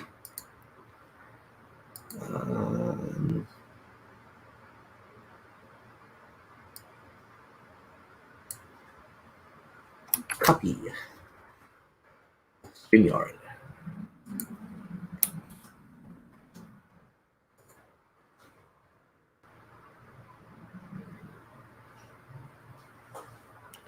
Show.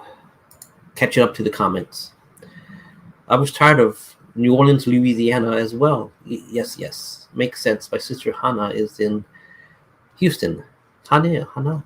I never got the. I've always thought Hannah is the way to pronounce. Haven't heard about her in a while.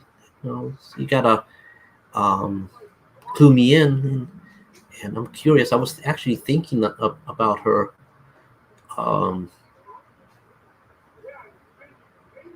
2 weeks ago, something like that. I was thinking about the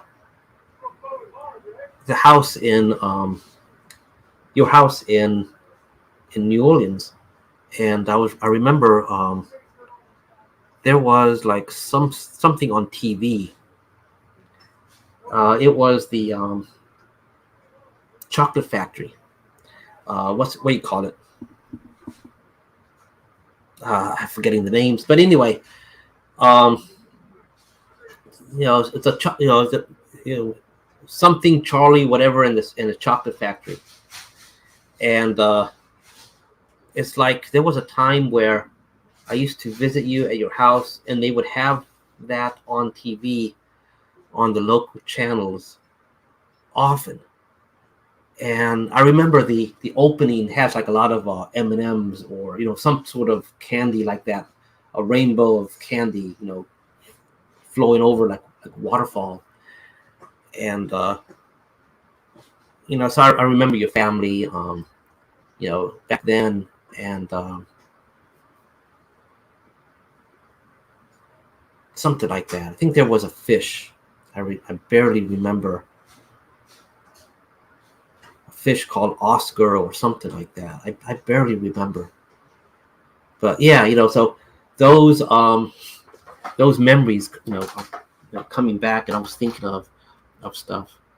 So yeah, I think you and I have to like pick up the phone and just or just talk over a webcam or something like that, or do a what you call it, Facebook phone call type thing, and just reminisce about the old times.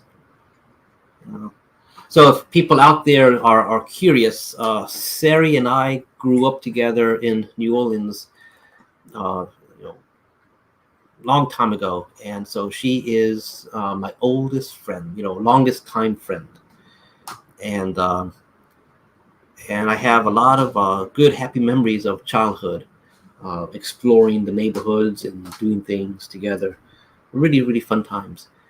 And not only that, but Sari was the first person to introduce me to Lego. I didn't have any Lego back then, but Sari did. And, so contributed to my toy addiction. You did, so that and playing with Tinker Toys back then.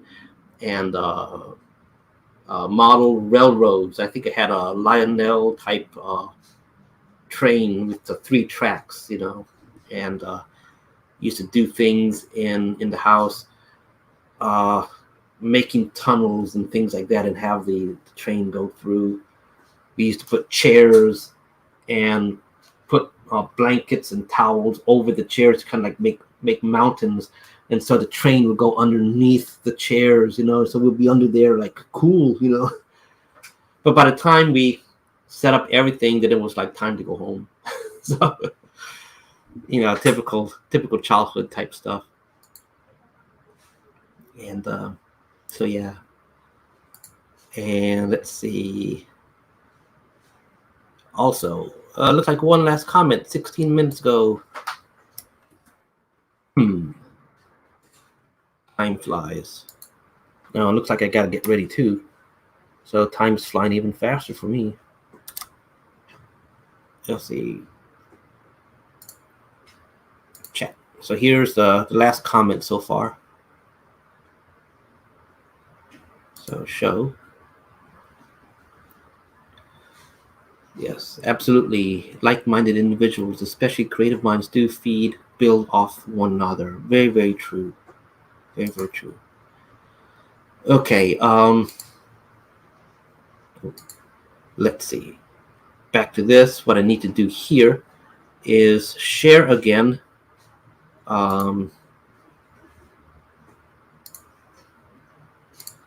Affinity Publisher. Okay, so what I got to do here is do the images that have the ladder. So I got this one, 308.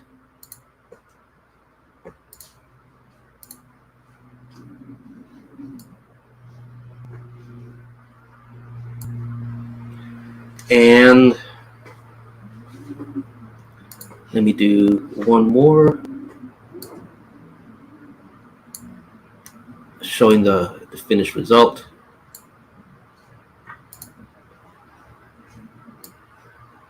I'll do the layout in a little bit. And then this would be joining the two steps together. So now we have this one.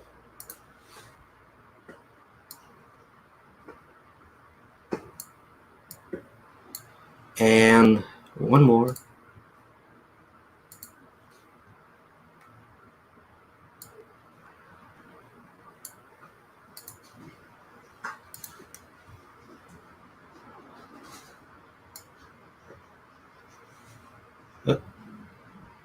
Okay, that's good for the moment. I'll go back in and we'll resize things a little bit later. Let me add 2 more pages. Okay, let me go ahead and save also, file save.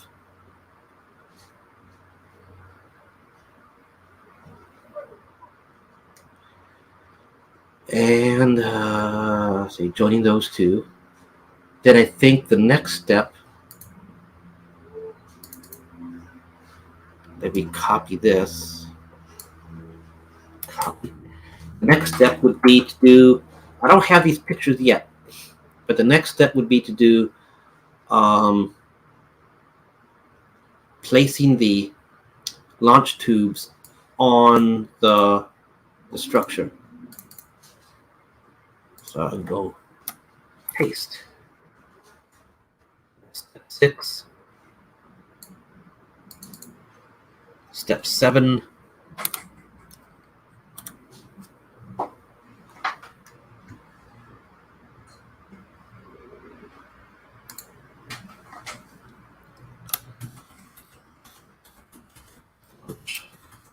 To frame assembly, something like that. And this one, I don't think I have pictures for it.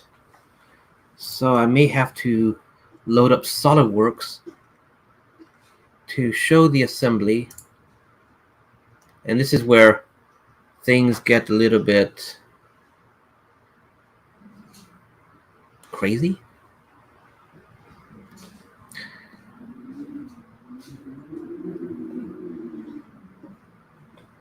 Well, thing is that I do have taking a look. I want to do things with the newer version.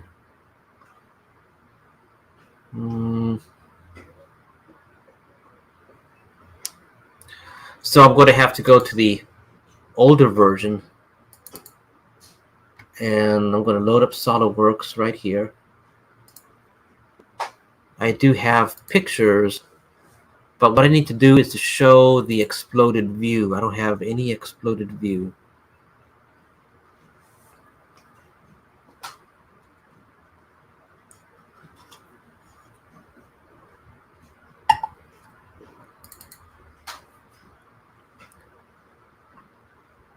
Just verifying. I'm going through the pictures, making sure that I absolutely don't have those pictures that I need. And apparently I don't have those pictures that I need. So yes, I do have to show SolidWorks. Okay, SolidWorks is loading up right now. So what I will do is I'll switch over to sharing SolidWorks. Stop screen. I go share screen, window, SolidWorks, share. Okay, now comes the real fun part, really, is getting lost with so many tabs open.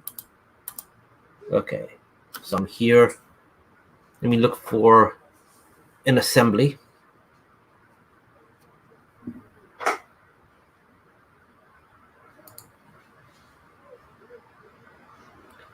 Okay, these are JPGs. Step 7, assembly. Let me try this. Let me see how accurate. If not, then I'll have to rebuild the assembly, and I don't want to do that.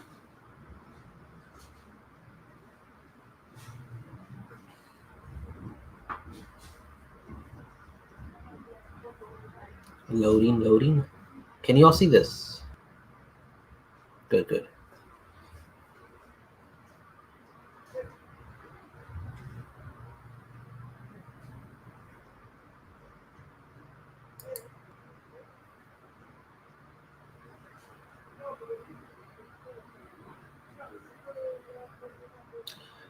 Okay.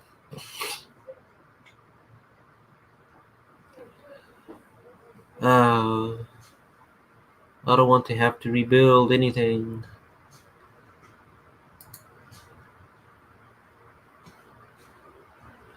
Can I suppress this? I don't want to save. Don't save. Just suppress it.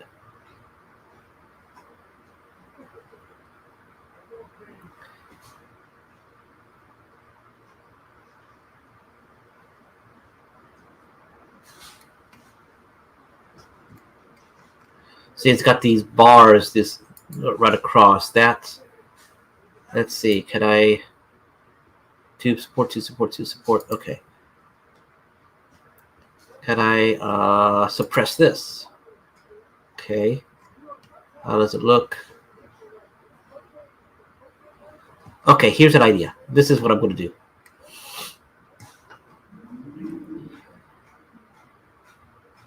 I'll take this view like this.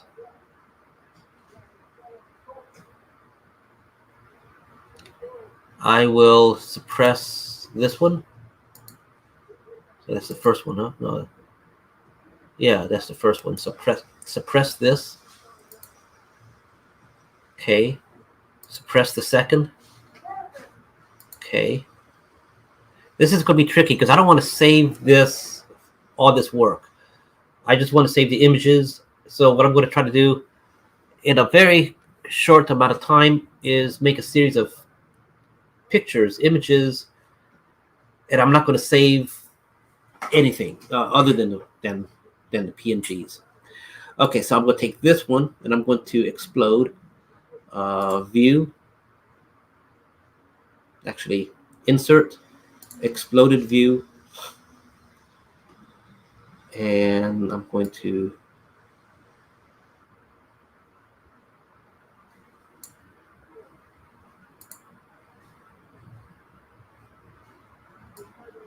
come on. Insert exploded view. Select that. Move this one over. Maybe a little bit more.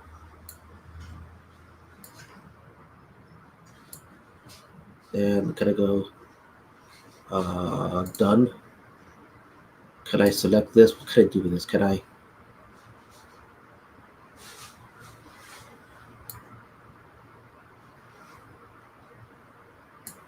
Maybe I need to move it back. Absolutely done.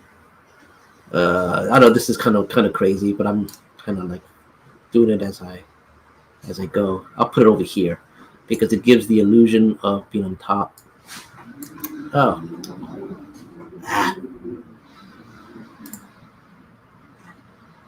I'm sure the ability to do exploded views have gotten better, more powerful on SolidWorks.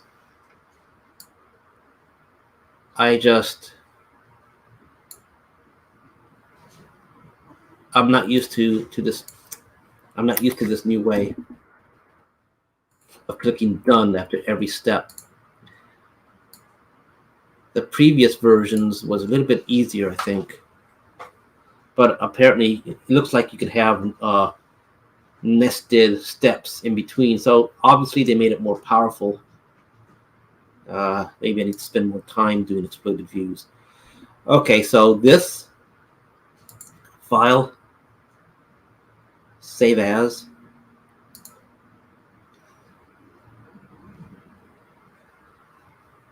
Go to assembly guide. What should I call this one?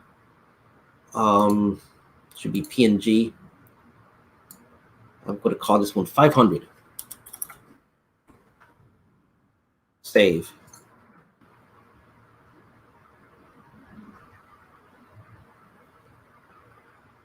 Actually, maybe I can make this bigger like that. The file, save as, and call it 500 again.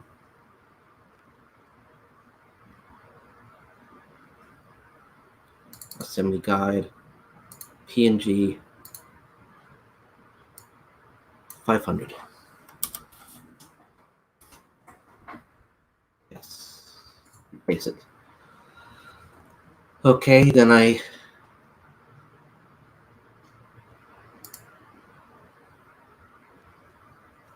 come on.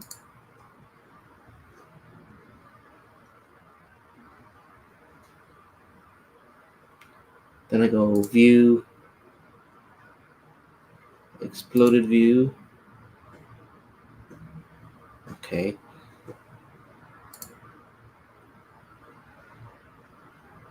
Then I go file, save as. I show each step. Assembly guide, PNG, 501.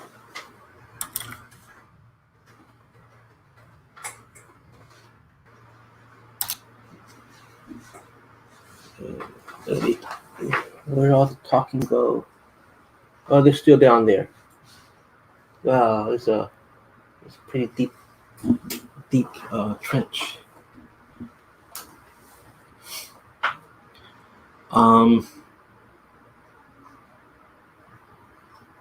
Okay, so next step is unsuppress this one.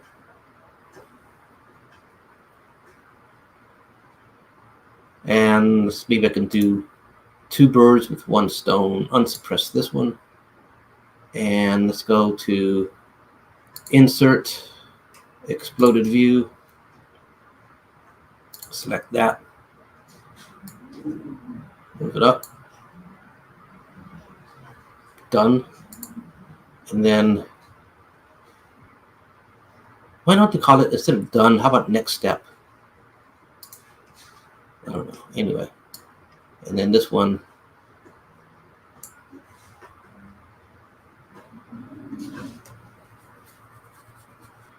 Done. Okay, then I'm going to say file, save as, assembly guide, PNG, and instead of 500, where did I leave off? 501, so this one's 502. Save. Then Insert exploded view. Let the things snap back together. File, save as, and go to assembly guide. The real fun stuff is going to be the next set of things. 503, right?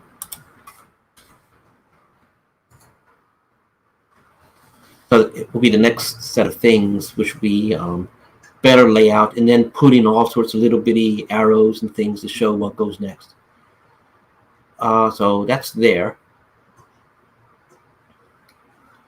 Now I'm going to rotate this over.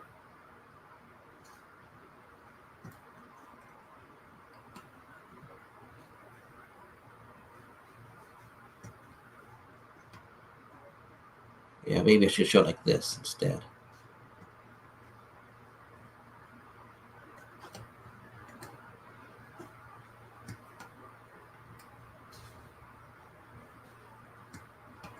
Yeah, maybe more like that.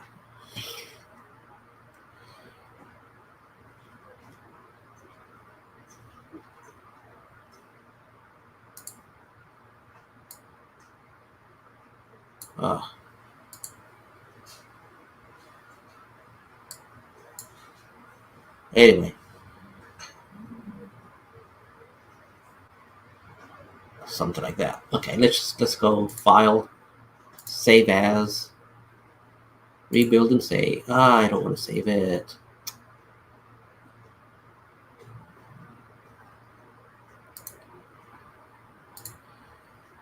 Okay, so what's this? 504? I think so.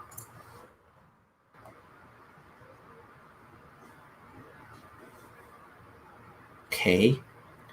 Then the next step is to let's put one of the Harpoon launchers. Let's show that one being assembled. So you have something like this.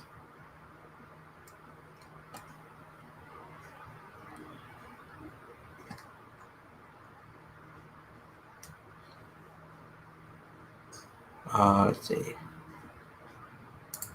I'm going to turn off the shadows. And I'm going to say insert exploded view. And then I'm going to select this entire thing. I'm going to show it up.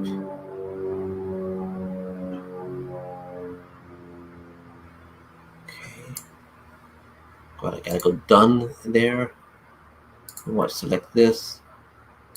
Can I simply move it like that?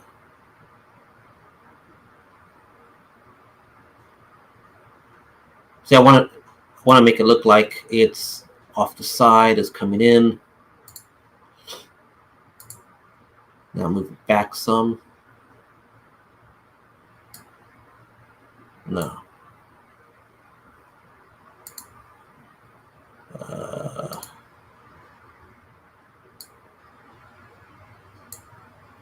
I just want to drag it back.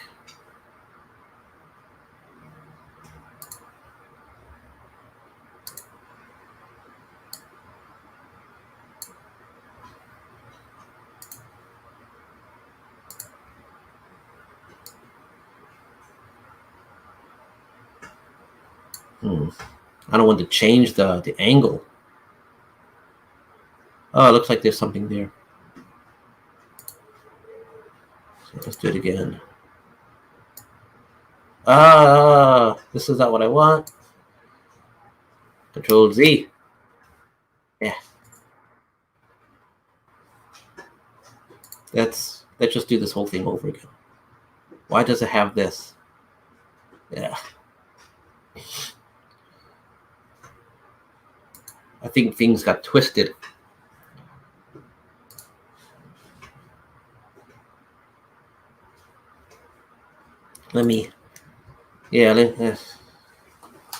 Don't save. I just want to bring it back up again. File, open, assembly step 7. I didn't want to save it, but I guess I saved it in before things started to get screwed up like that.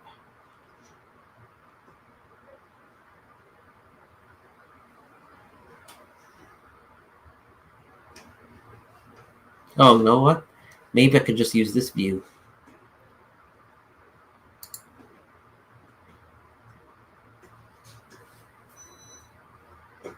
So suppress this. Suppress. Yes, don't save.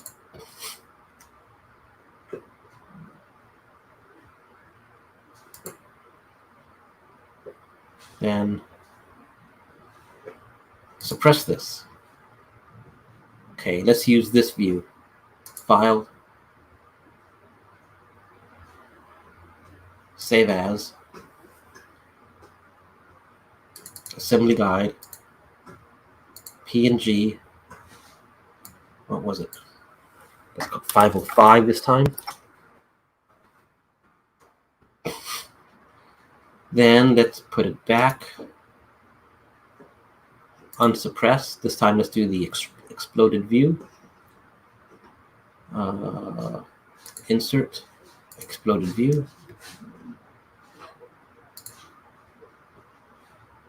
Let's simply drag it out this way.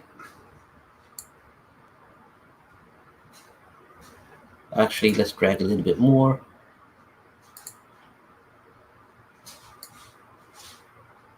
Okay, and let's drag it up a little bit.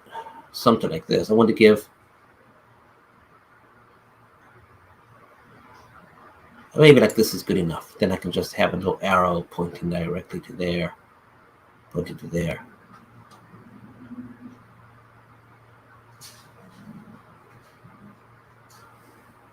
And folks will figure it out. Something like that.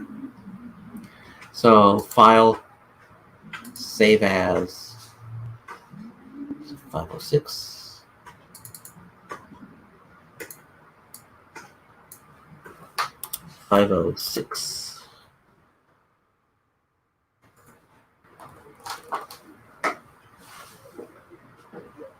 Older version. Oh, cancel. I want PNG. File, save as. Assembly guide 506.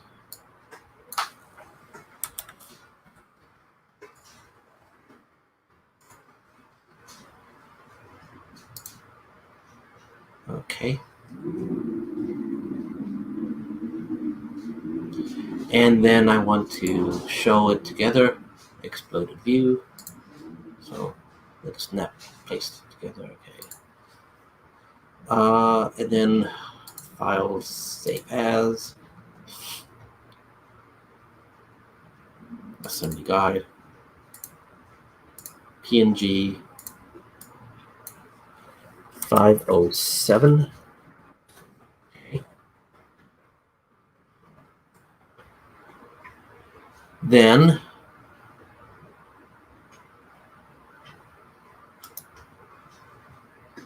unsuppress this.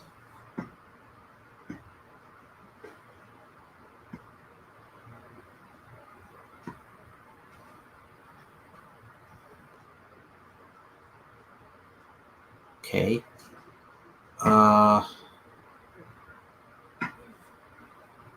What I want to do here is, so that was 507. Let's just go ahead and take the picture now. Save as.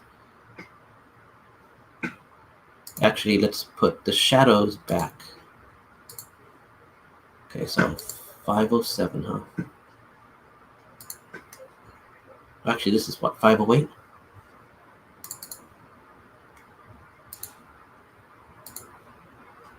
Thinking about this, too many things. 506, 507, 508. 508. Okay. And then one more showing the exploded view. So I suppose what we want to do here is pull this one down as much as I can go. Okay, Then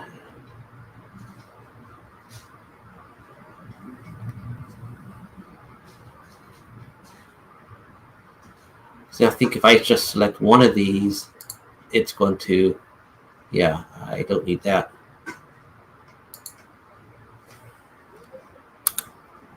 I think I can I can pull down this and select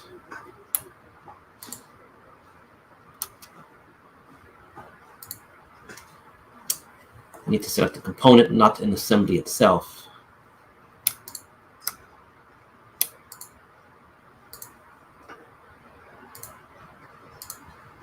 Something like that. So I think I can do this. Move this up.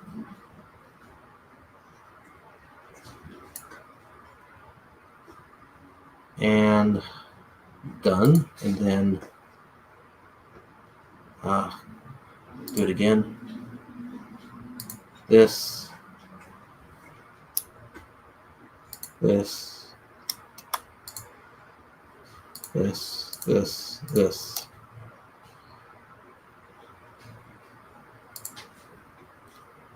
And move this one. Something like that. Okay. Then done, I think. And then go File, Save As, Assembly Guide, PNG. I think I want to do 509, right? Oh, space. 509. Save. So then, now for fun stuff, just alternate views.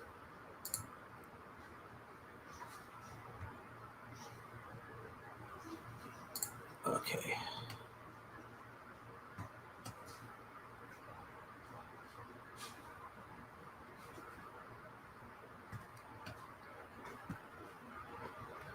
I guess it'll be smart to do simple flat views. Something like this, so people can see how it will look or should look. File, Save As.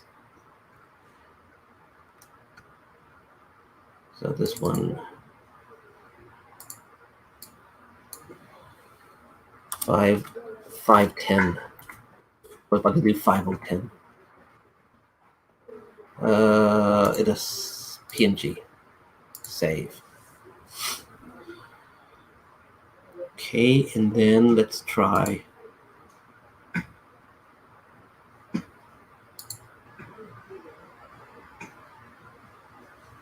Well, don't really need to see it on the top. I mean, it's, yeah. The rear, like that. Okay. And then File, Save As. And then this will be the last one. This one's going to be 511.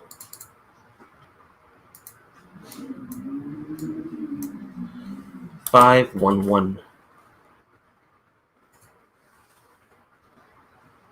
Okay. Now I'm just going to close it without saving because I don't want to save this. Don't save. Yay. Okay. Finally.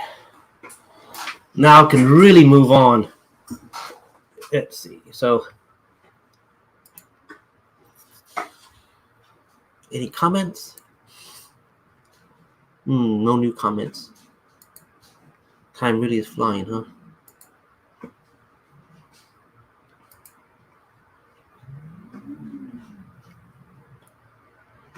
Okay. Excuse me. So share screen.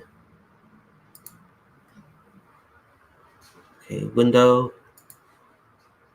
Affinity Publisher. Share. Okay, so well, let me do this at the same time because I know I'm going to have to do it. Okay, I'm going to bring up that Ecton view again. But for speed, I'm not going to go ahead and share it. I'm just going to load it, do an image, and then put the image into Affinity Publisher, back and forth like that. So, okay, assembly guide.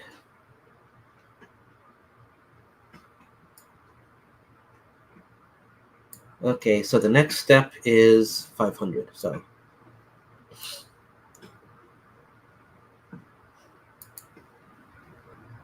I'm going to block it in.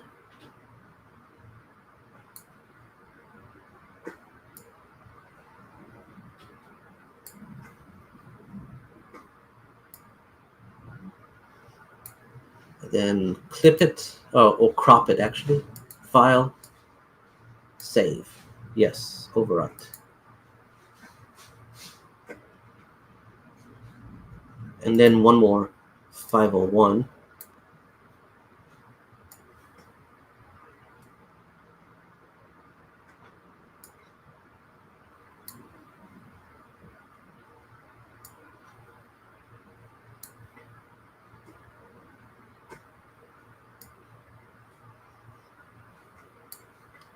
Crop it, file, save as. Oh, I don't want to go save as, I just want to go save, file, save. Okay, and then yes, overwrite it. Okay, now to Affinity Publisher. So you guys get to see what I'm doing. 500. So I'll put 500 here. And then do it again. Nice and big, huh? Then 501.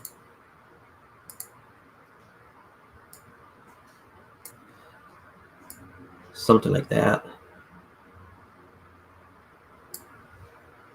Maybe it should be like this. So we'll see. And then I need to do, okay, do it again. Back to X and View and show the thumbnails. And 502. Very similar.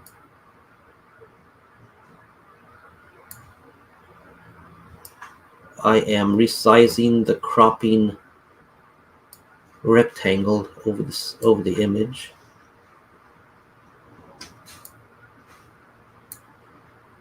Crop it, file, save. Yes to overwrite. Okay, then 503.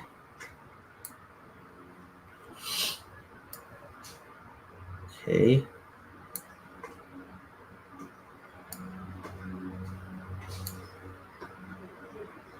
Resizing that rectangle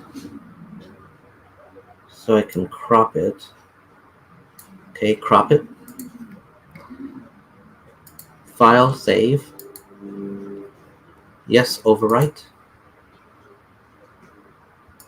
Okay, and then I'm going to do two more 504.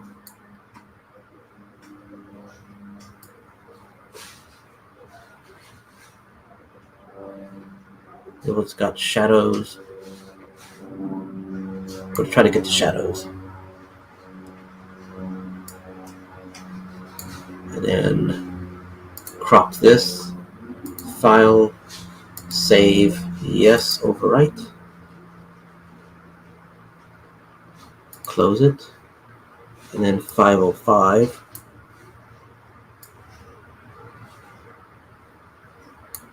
I think 505 and 506 have to go together, so no shadow on this one.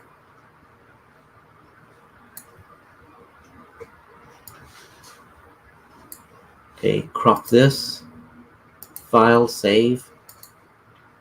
Yes, and close this. I think one more 50. Oh, it looks like 506 and 507. Well, 506. Okay, then I'll move into Affinity Publisher.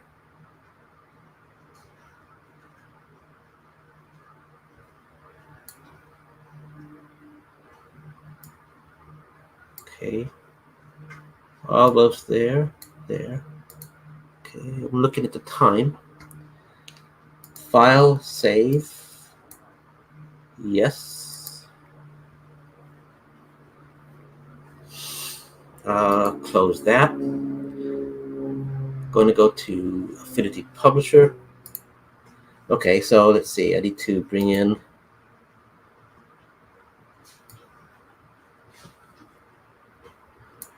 the one that shows 3. That's 502.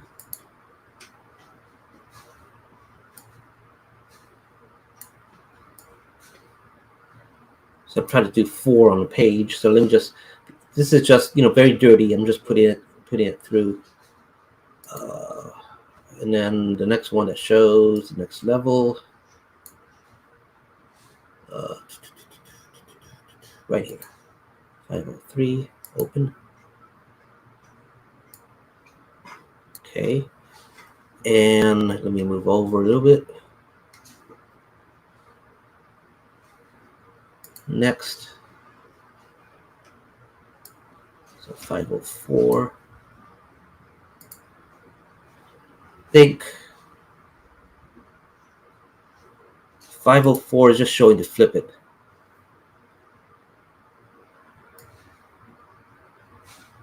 Something like this. Then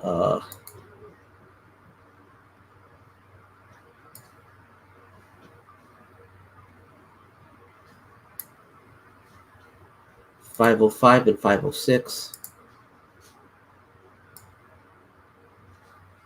Something like this.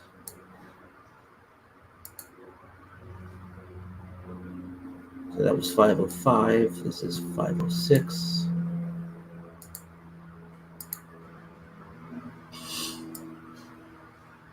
Ooh. Okay, so then go do another set of 2 pages. Yes. Then it was say save, file save. Then 507. 507 is not ready yet. So let me go cancel. Let me go to X and View and bring up Explorer again. So 507 right there. Okay, so select that. Do the cropping rectangle.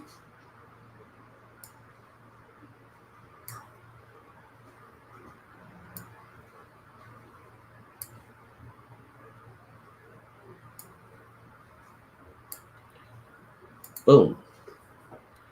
Then file save.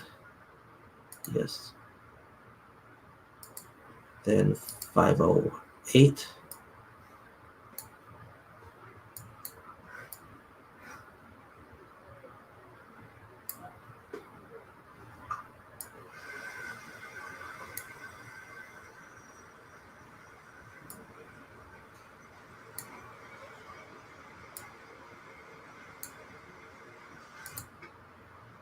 Okay. And save. This is 508, huh? Then 509 shows the exploded view. And almost done. 2 more after this. And then I'll be happy. Trying to get the shadows on this one too. It's a little bit easier on the cropping.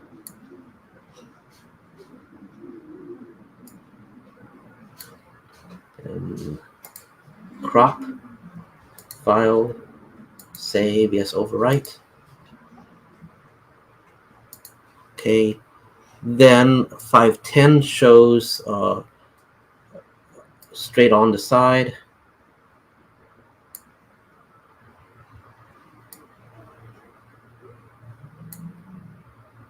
Okay.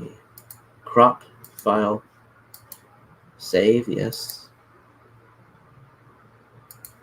And then 511 shows from the rear. File, oh, I was about to save it.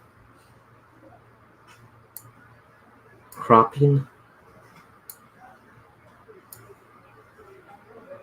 Okay. Okay, and then crop it. Boom. File, save, yes to overwrite. Okay, good. Now I can close X and view. Where did I leave off? I left off showing those. Okay, let me. I gotta do.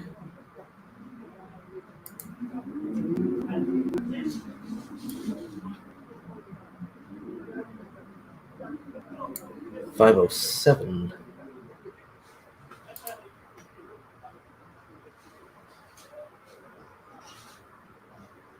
What's a 507? I don't see 507 there. This is 507. So this might be. Yeah, this one's better on the other page, but. Okay, so that one.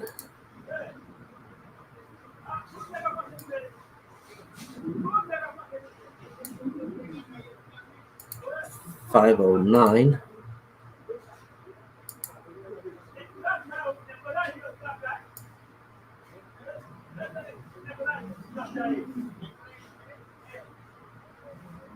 Something like this.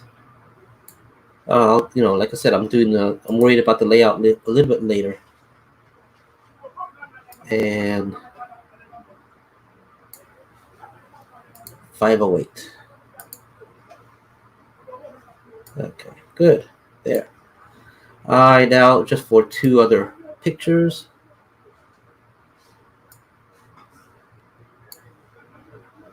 Straight on side.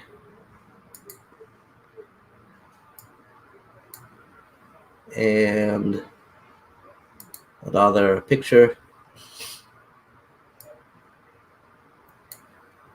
The rear.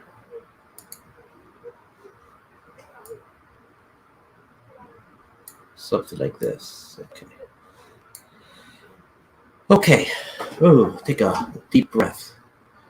First, let's save it just in case there's an accident. Save. Okay. Now what I gotta do is go back. This is the checklist. I'm thinking of just making it into pages.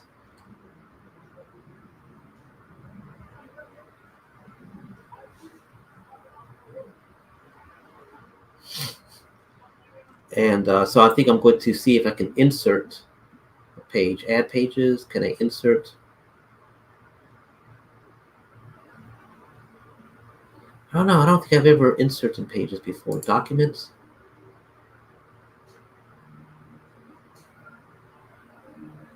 Let's see. Add pages. Number of pages 2. After page 3. Yeah. Okay, good. Let's insert 2 pages.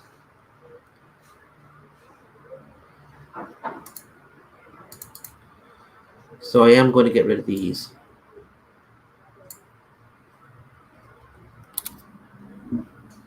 And I am going to get rid of this.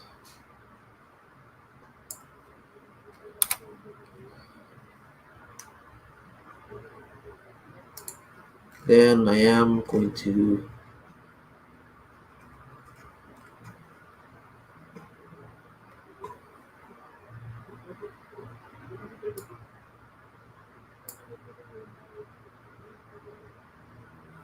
copy this. I am going to get rid of this. Go up.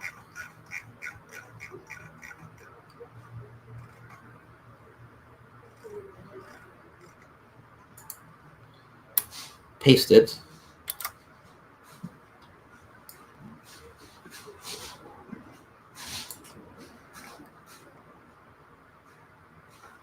Same thing.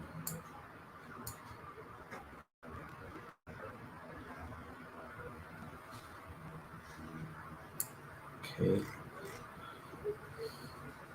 Now I gotta go further down.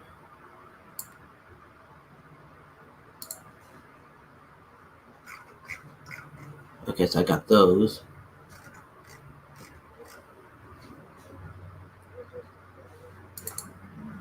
So I got those. I got these.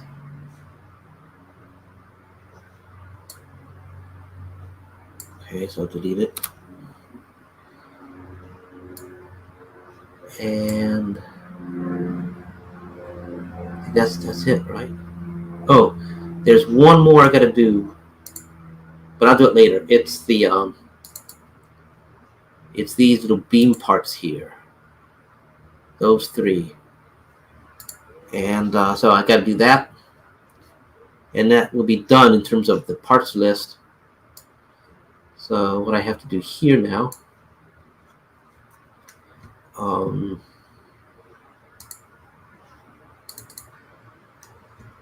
so I guess I'll have to start moving these over.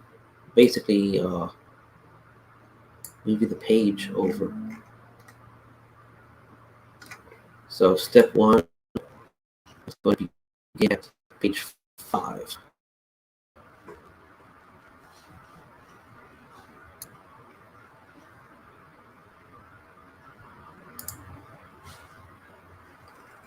Okay, and then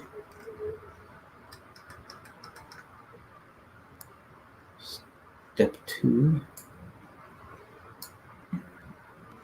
on page 6.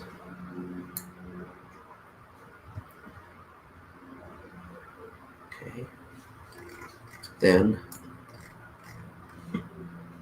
step 2 continues.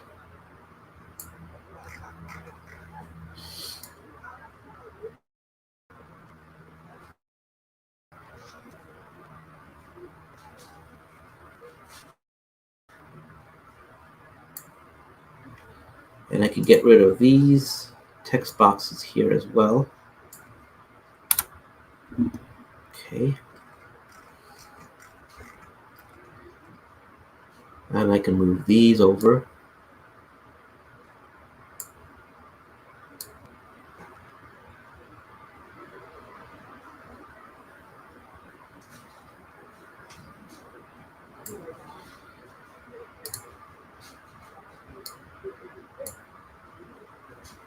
Then delete this. Yeah, I could delete these.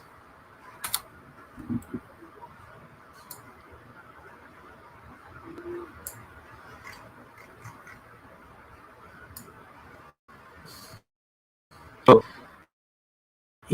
I could do a picture showing the missile. The optional part.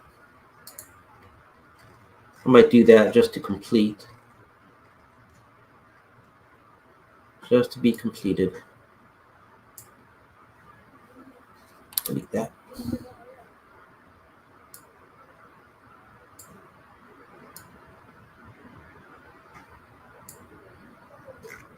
Okay. Ooh, so this page could go up.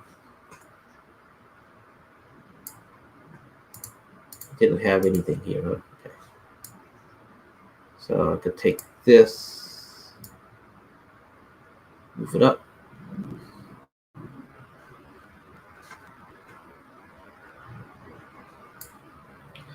Oh, I see.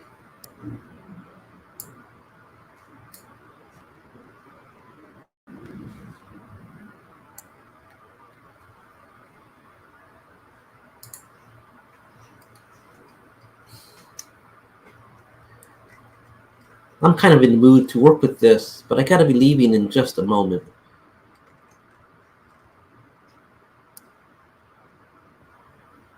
Okay.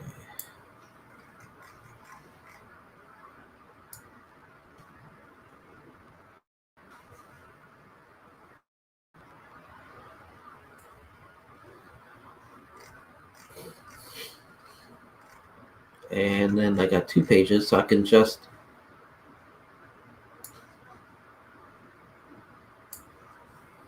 delete.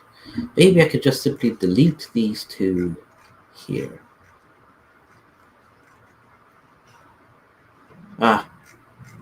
I just got a funny feeling if I delete it, I'm gonna stress out the program or something. I don't know. I better just like a feeling just manually move them.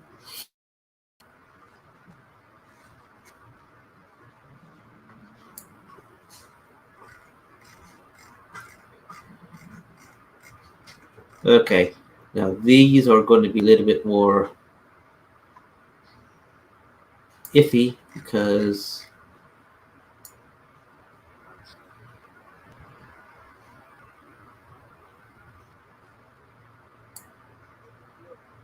yeah, because I got to resize everything inside here. So let me save this so far. File save.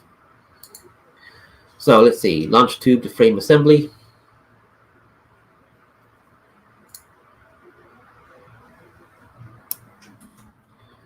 Make it, I just have the page, probably look good.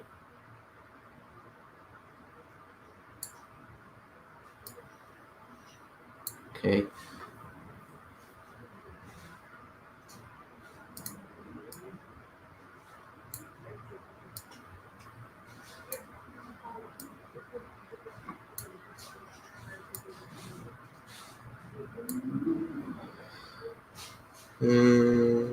Maybe if I do the layout,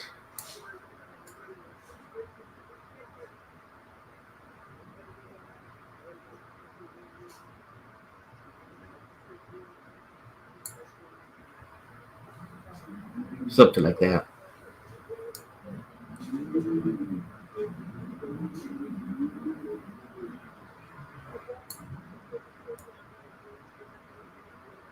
See, this is a bit crazy here. But especially if this is a PDF, so what about number of pages used? We want people to be able to follow this correctly. So something like that.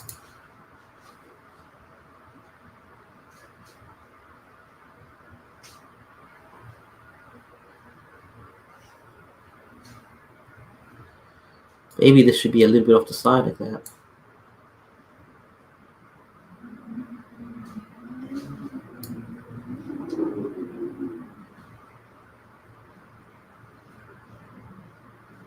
Maybe something like this. Anyway, so that's what I'm thinking there.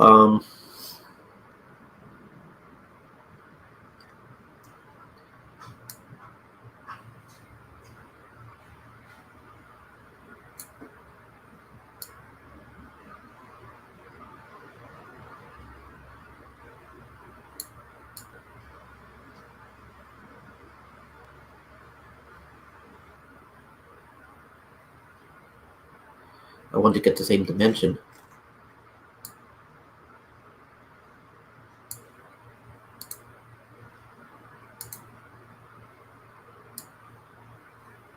Okay.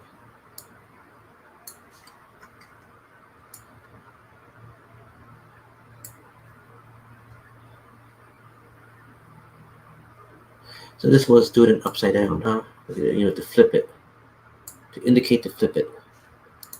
So then I gotta do this one the same. Okay, so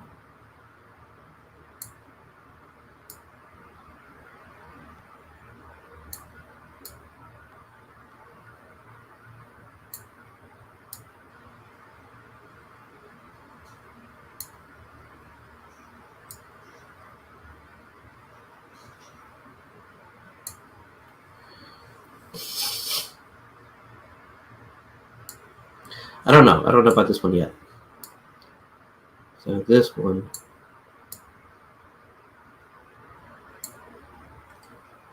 maybe this is getting too big, I think.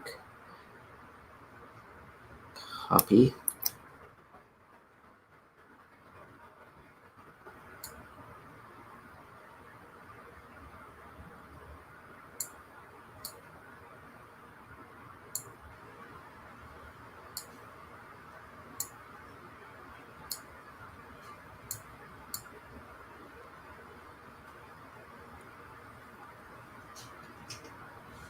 It's about the same size.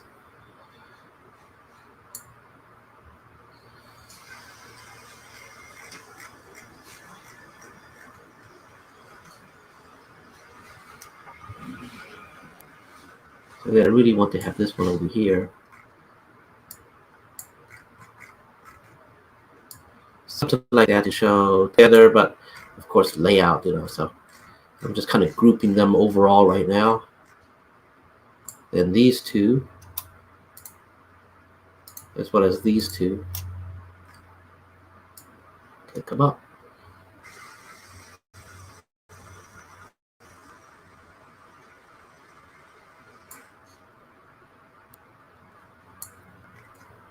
Something like that. Anyway, okay.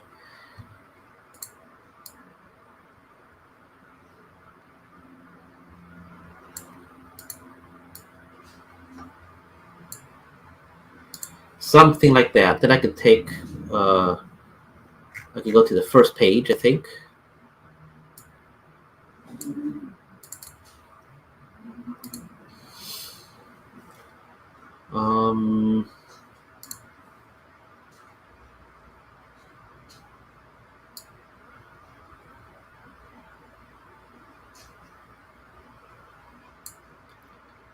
Wait. Use the image here. Nice big one.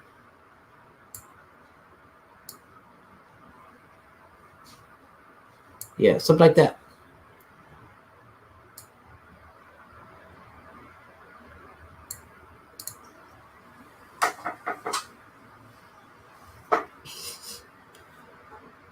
Okay, so I have to stop right now. I guess this is going to be a third part for tomorrow, a third parter.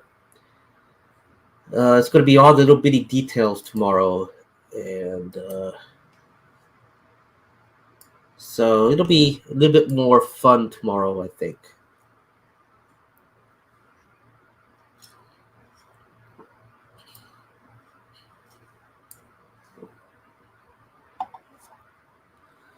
I'm just looking at it all. Version 1, Series A. Okay. Parts list.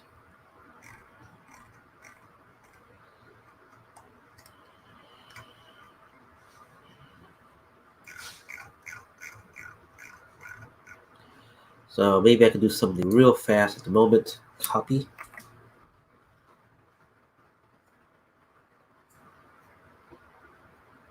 Let me save this first before I do anything to save. So Affinity Designer uses master pages, just like most other publishing softwares. So you can take a look at the master page right here, master page A, and I have master page B. So master page A, this is all it is. This is what you've been seeing. Master page B has this border, assembly guide on top, page number, and stuff like that. And I made this master page B or master B, and the default is master A. And you can make more master pages as you need. So you associate, like for example, the regular page somewhere. Let's see, where do I see it? Down here, say it's master A right. So on this one, on page 2 and 3, I'm going to change that. I'm going to say, gives me a pull down.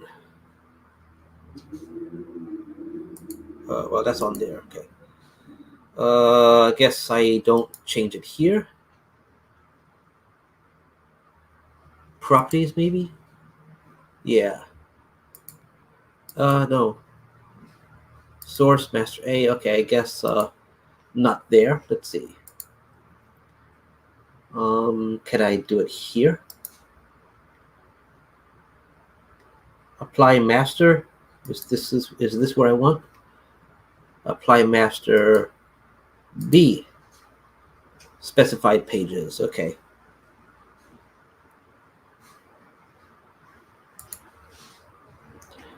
So now it's got a border and the page 2, page 3, that kind of thing.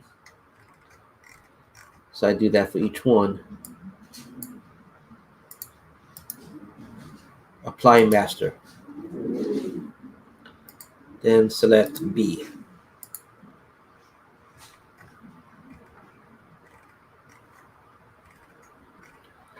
So you can see that I kind of, with the border, I changed the margin. This light blue, grayish blue color, that's the margin that is currently set to, but the border is set differently.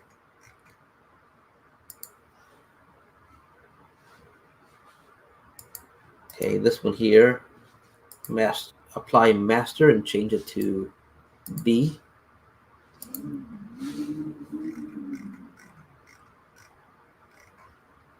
And do it to this one. Apply master, change it to B. Well, I gotta stop. I want to finish and do more, but I gotta go. So I will leave this as a third parter for tomorrow.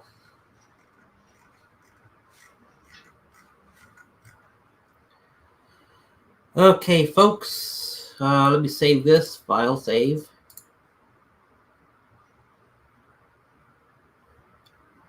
And close it. And I start closing everything down. Let me check if there's any messages, no comments. Okay. Well, stretch. Computer, will it rain? It might rain today. There's a 40% chance at 6 p.m. Okay. So it's kind of like overcast sky right now, kind of gray, kind of overcast. There's no sunlight, no bright sun. Okay, folks, I will continue this tomorrow. Thank you for watching. If you've been watching for 3 hours, I'm sorry if it's been so long. I'm trying to keep these videos not as long, but unfortunately, sometimes there's no exception. The normal videos I try to keep about an hour, but these work videos, they tend to be longer than I would want to do. If I want to keep them in 2 hours, they go 3. If I want to keep it 3 hours, they go 4. So that's but I noticed that too when we do like a DioWarriors hangout or something like that, and we have a group of people talking. We try to keep things about an hour and a half. We end up going 3 hours. So I guess that's just the way things are. Okay.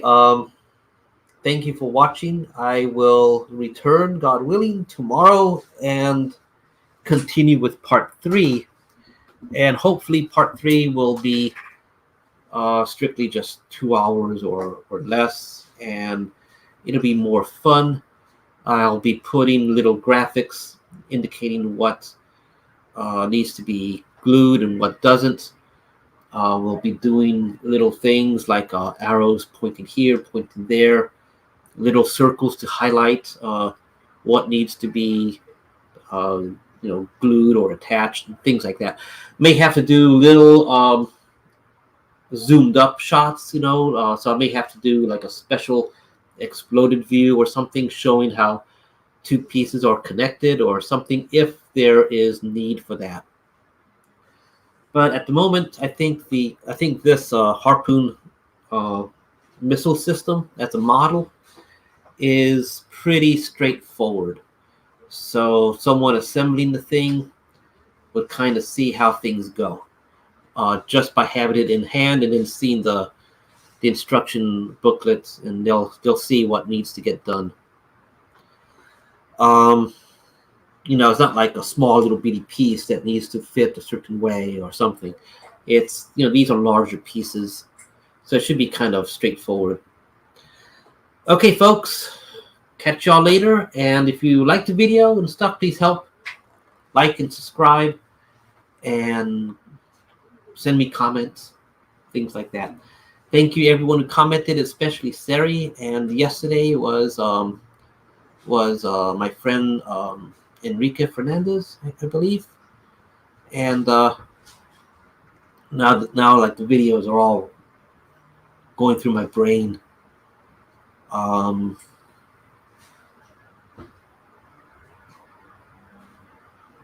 Yeah, there's a few names I haven't heard in a while, and I was just thinking about them.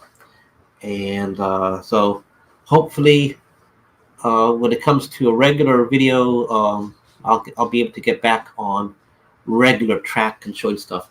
Don't forget, have upcoming projects with the vacuum forming machine, and we'll see how that electroplating machine or something like that comes about. There's going to be things I don't know, so it'd be interesting to see where I get stuck, things like that. Okay, folks, catch you all tomorrow. Hey, bye-bye.